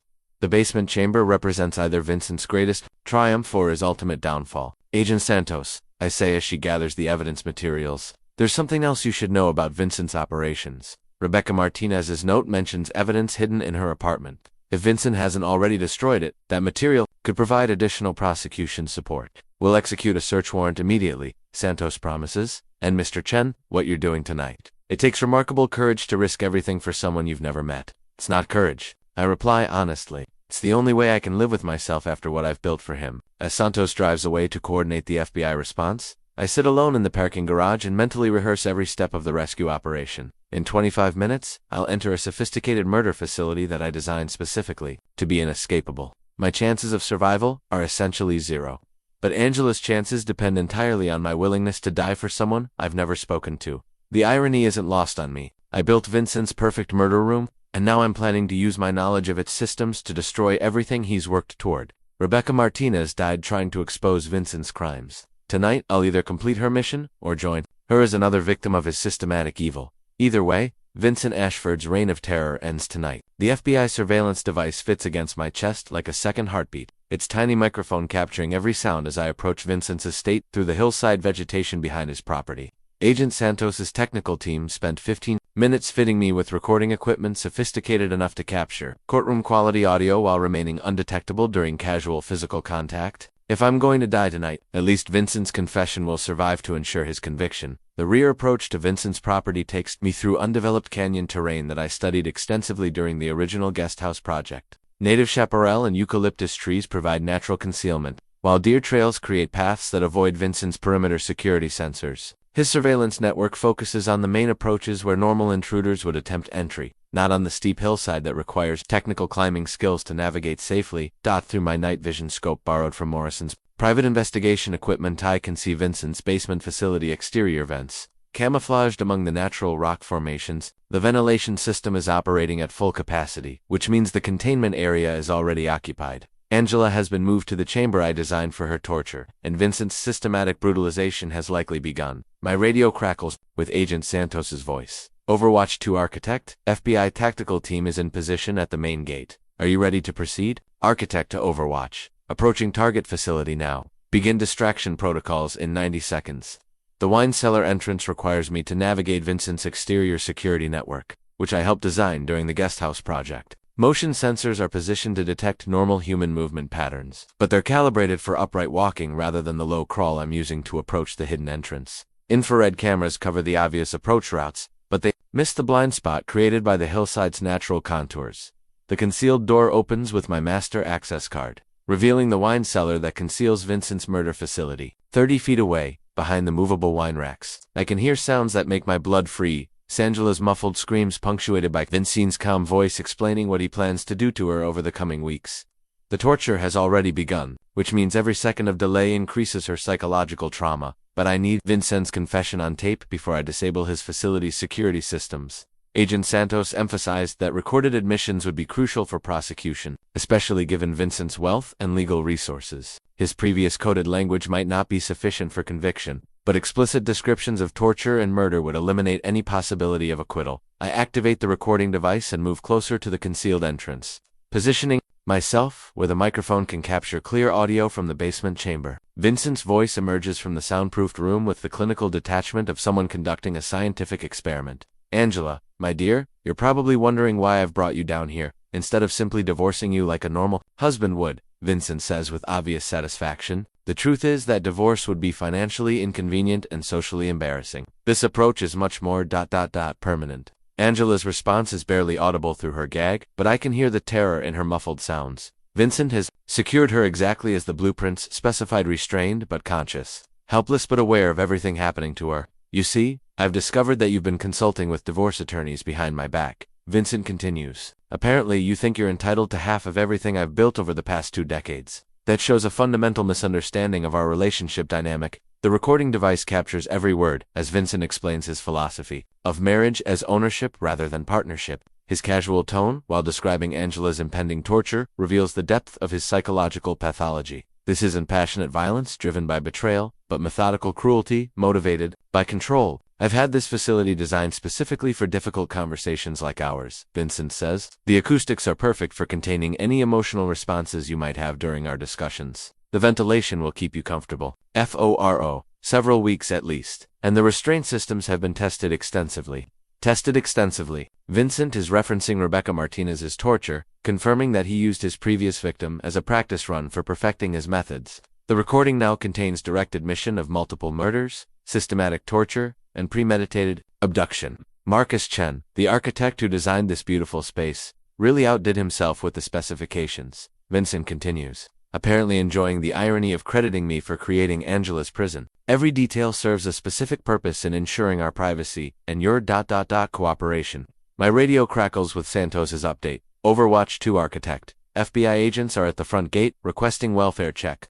Target's security team is responding as anticipated. Through the wine cellar's security monitor, I can see Vincent's guards moving toward the main house to handle the FBI presence. The distraction is working perfectly, drawing attention away from the basement area where I need to operate. But Vince's voice from the torture chamber reveals that he's not concerned about law enforcement investigation. Angela, it appears we have visitors upstairs. Probably FBI agents responding to some anonymous tip about your welfare. How thoughtful of someone to be concerned about your well-being. Vincent's laughter is genuinely amused. Of course, they have no idea you're here, and they certainly don't have warrants to search private property. My lawyers will have them removed within the hour. The recording captures Vincent's confidence in his legal protection, but also his admission that Angela is being held against her will in a concealed location. Combined with his earlier descriptions of torture and murder, the evidence is overwhelming. In fact, this FBI visit provides excellent cover for completing your transition from problematic wife to disappeared person, Vincent says. While there, conducting their pointless welfare check upstairs, you'll be beginning your new role as permanent basement resident.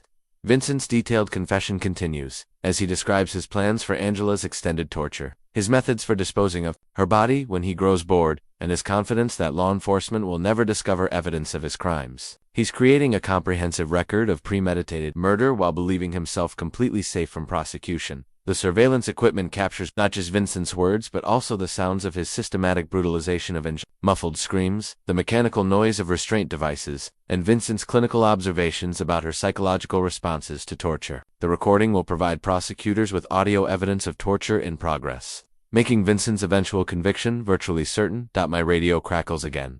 Architect thermal imaging shows 3 subjects in the basement area, 2 stationary, 1 mobile. Are you ready to proceed with extraction? 3 subjects. Vincent and Angela are in the torture chamber, but there's a 3rd person in the basement area, probably one of Vincent's security specialists maintaining perimeter watch. My rescue plan becomes significantly more complicated with an armed guard positioned between me and the facility controls. Architect to Overwatch. Complications detected. Proceeding with alternative approach. I'll need to neutralize the guard before accessing the override controls, which means abandoning stealth for direct confrontation. The recording device has captured Vincent's full confession. But Angela's rescue requires me to become something I've never been, a killer fighting against killers. The wine racks slide aside with mechanical precision, revealing the stone corridor that leads to Vincent's murder facility. At the end of that hallway, Angela Reeves endures systematic torture, while Vincent records every detail for his personal entertainment. In 5 minutes, either Angela will be free and Vincent will be in FBI custody, or we'll both be dead and Vincent will continue his reign of terror indefinitely. The recording device captures my final transmission. This is Marcus Chen. If anyone finds this recording, Vincent Ashford is a serial killer who murdered Rebecca Martinez and is currently torturing his wife Angela in a basement facility I was forced to design. The evidence is all here. Stop him. Then I step into the corridor and begin the most important walk of my life. The FBI arrest warrant in Agent Santos's hands represents 15 years of painstaking investigation finally reaching its conclusion. Vincent Ashford sits in federal custody while forensic teams process his Malibu estate, uncovering decades of evidence that confirms his status as one of California's most prolific serial killers. The recording device I wore captured not just his confession to torturing Angela, but detailed admissions about Rebecca Martinez's murder and systematic elimination of anyone who threatened his operations. Vincent made every mistake a criminal can make, Santos explains to the gathered media outside FBI headquarters. He documented his crimes financially, kept trophies from his victims, and provided recorded confessions to multiple murders. His wealth and influence protected him for 20 years, but they couldn't overcome the evidence trail he created through his own arrogance. Angela Reeves sits beside me in the FBI Victim Services office, still processing the psychological trauma of her ordeal, but alive and relatively unharmed, thanks to the rapid intervention that interrupted Vincent's torture session. The basement facility I designed to be her tomb became her salvation when my knowledge of its systems allowed quick extraction before permanent damage occurred. I keep thinking about that poor girl, Rebecca, Angela says, referring to Martinez's suicide note that Vincent kept as a trophy. She tried to expose him a year ago and died for it. If you hadn't found her message, Vincent would have killed both of us and gotten away with it. The forensic investigation of Vincent's property reveals the true scope of his criminal empire. Teams with ground-penetrating radar have identified 17 burial sites across his various properties, representing victims spanning 2 decades. Each site contains remains of people who disappeared after threatening Vincent's reputation or business interests, creating a timeline of systematic murder that exceeds even Morrison's initial estimates. Rebecca Martinez's body was discovered in a sealed section of the basement facility, confirming that Vincent kept her remains as another form of trophy. Her family finally has closure after a year of uncertainty, though the details of her torture will haunt them forever. The evidence she gathered before her death provided crucial corroboration for the financial analysis that exposed Vincent's methods. Miguel Rodriguez and his construction crew testify about the unusual specifications required for Vincent's basement project, their statements providing additional evidence of premeditation and systematic planning. Miguel's relief at escaping Vincent's elimination schedule is tempered by guilt about participating in construction that enabled torture and murder. We knew something wasn't right about that project, Miguel tells federal prosecutors. The soundproofing, the drainage systems, the security measures, everything pointed to something terrible. But the money was too good, and we needed the work. I'll regret that decision for the rest of my life. The media coverage transforms Vincent from respected tech mogul to universally reviled monster within 48 hours. Forbes publishes a follow-up article titled "The Tech Visionary Who Was Actually a Serial Killer," detailing how Vincent used his legitimate business empire to fund and conceal decades of murder. His company's stock price collapses as investors flee, and his charitable foundation faces federal investigation for money laundering. Dr. Sarah Patel calls with news that changes everything for my family. Marcus, I've been reviewing your mother's latest test results, and we're seeing remarkable improvement with the experimental treatment. The tumors have shrunk by 60%, and her blood markers are approaching normal ranges. We're optimistic about long-term remission. The irony isn't lost on me that Mom's cancer treatment, funded by Vincent's blood money, is succeeding just as his empire collapses. The $2.5 million retainer that nearly corrupted my soul has become the instrument of my mother's salvation and Vincent's destruction. Sometimes justice emerges from the most morally complicated circumstances. Sarah finds me in our kitchen, reviewing the FBI's victim impact statements that detail the scope of Vincent's crimes. 23 confirmed murders, dozens of missing persons cases linked to his activities, and financial losses exceeding $200 million from his various schemes. Each victim represents someone's child, parent, or spouse who died because they threatened Vincent's carefully constructed image. Do you regret it? Sarah asks. Building that facility, taking his money, nearly becoming complicit in Angela's murder. I regret that it took so long for me to do what was right. I reply honestly, but I don't regret the outcome. Vincent is finally stopped, Angela is alive, and Rebecca's murder won't go unpunished. Emma, now 13 and old enough to understand some details of what happened, approaches the conversation with typical teenage directness. Dad, did you really build a torture chamber for a serial killer? I built what I thought was a specialized security room for a wealthy client, I explained carefully. When I discovered its true purpose, I had to choose between my family's financial needs and preventing murder. I'm proud that I eventually chose correctly, even though it nearly cost everything.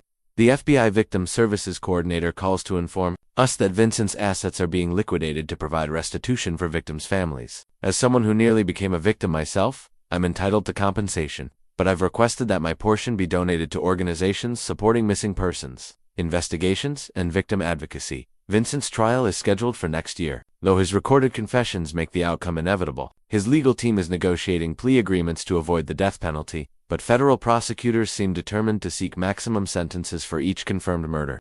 Given the evidence, volume, and public outrage, Vincent will likely spend the remainder of his life in solitary confinement. Angela has decided to use her platform and experience to advocate for missing persons cases and domestic violence prevention. Her testimony about Vincent's systematic abuse and control tactics is helping law enforcement understand how wealthy predators manipulate their victims while maintaining public respectability. Vincent made me feel like I was going crazy, Angela explains during a televised interview. He isolated me from friends, controlled my finances, and monitored my communications while presenting himself as a loving husband to the outside world. If I hadn't started consulting divorce attorneys in secret, I might never have realized how dangerous he really was.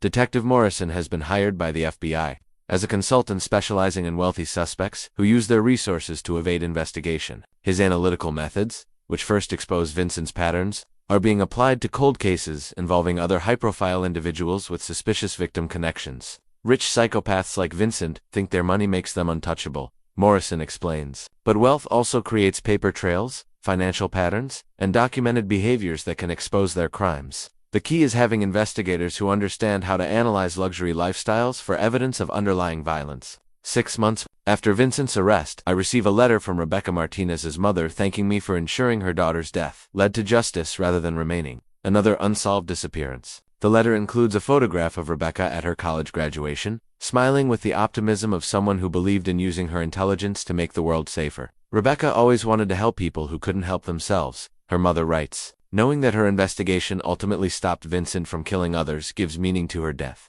She would be proud that her work contributed to saving Angela's life and exposing the truth about Vincent's crimes. As I frame Rebecca's graduation photo for display in my office, I realize that her courage in investigating Vincent, despite the obvious danger, represents the kind of moral clarity I nearly lost during my darkest moments of financial desperation. She died trying to stop a monster, and her sacrifice eventually enabled his destruction.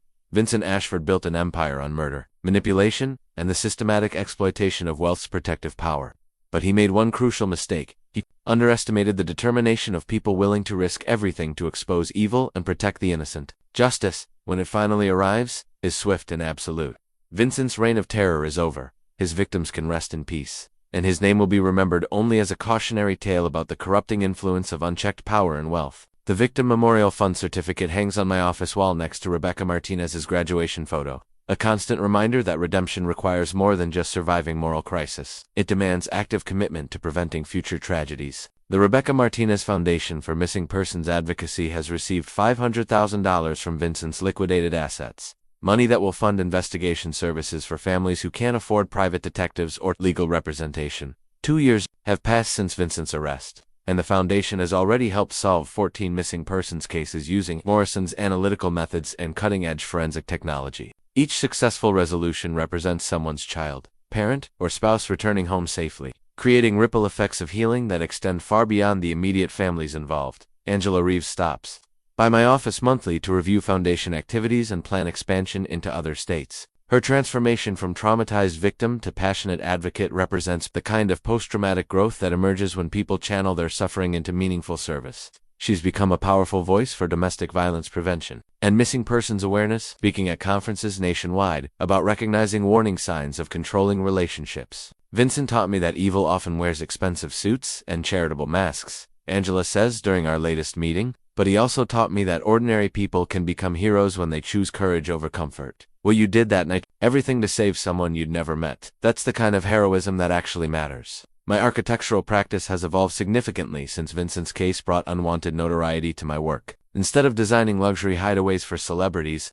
I now focus on creating safe houses for domestic violence survivors, emergency shelters for homeless populations, and secure facilities for witness protection programs.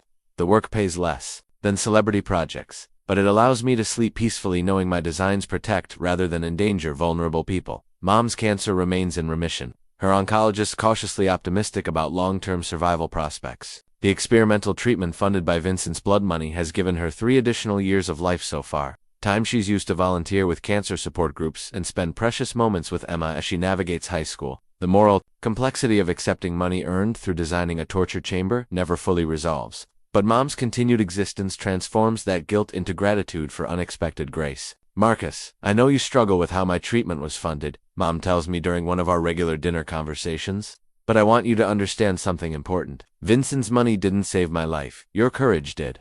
When you chose to stop him, instead of protecting that payment, you transformed blood money into an instrument of justice. That's redemption, not corruption.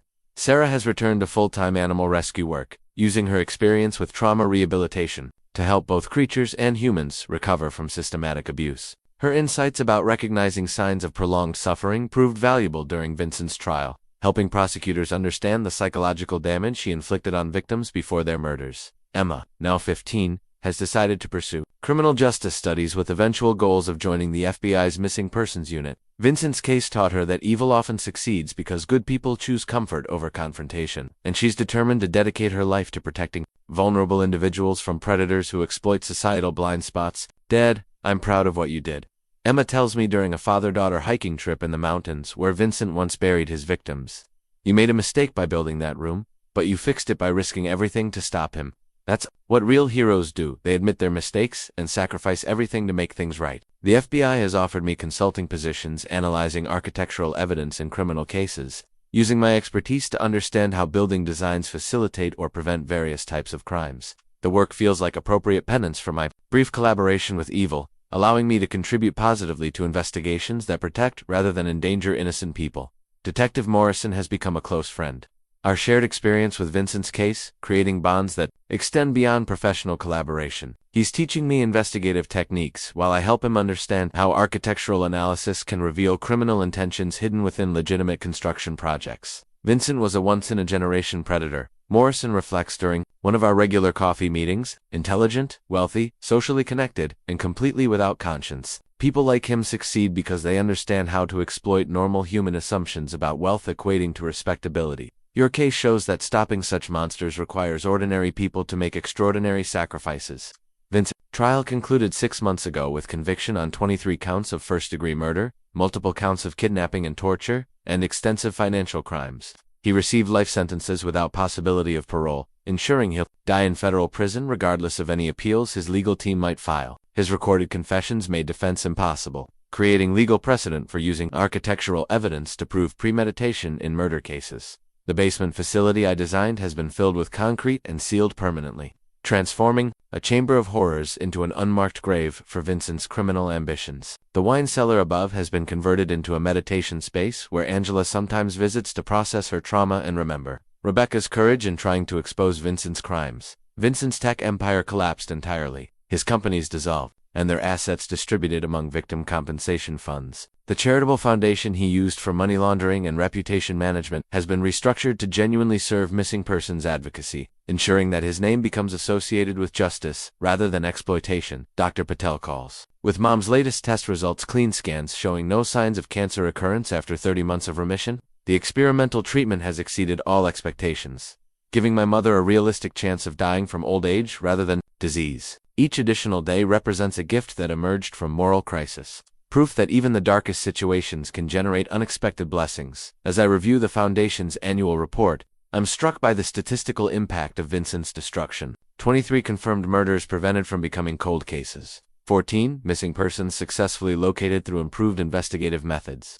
Hundreds of domestic violence survivors provided with safer housing through architectural innovations. Thousands of potential victims protected through enhanced awareness of wealthy predators' methods. Rebecca Martinez's final message, asking that her death not be meaningless, has been answered definitively. Her courage in investigating Vincent despite obvious personal danger created the foundation for exposing his decades of systematic murder. Her sacrifice saved Angela's life, ended Vincent's reign of terror, and established investigative methods that continue protecting vulnerable people nationwide. The Victim Memorial Fund certificate reminds me daily that redemption requires more than surviving moral failure. demands transforming that failure into meaningful service. I'll never fully atone for nearly enabling Angela's torture and murder, but I can ensure that my remaining years serve justice rather than compromise it. Vincent Ashford taught me that evil succeeds when good people choose financial security over moral courage. Rebecca Martinez taught me that ordinary individuals can become heroes by refusing to accept injustice, even when fighting seems hopeless. Angela Reeves taught me that survival sometimes requires others to risk everything on your behalf. But the most important lesson came from my own family, that love without courage becomes complicity, while courage without love becomes meaningless. The foundation we've built from Vincent's ashes represents both love for his victims and courage to prevent future tragedies. Every life saved through the Foundation's work honors Rebecca's memory and proves that her death ultimately triumphed over Vincent's evil. That's the kind of justice that transcends legal verdicts and creates lasting change in the world. Sometimes redemption emerges from the darkest circumstances, transforming blood money into instruments of healing and ensuring that evil's apparent victories become the foundation for justice's ultimate triumph.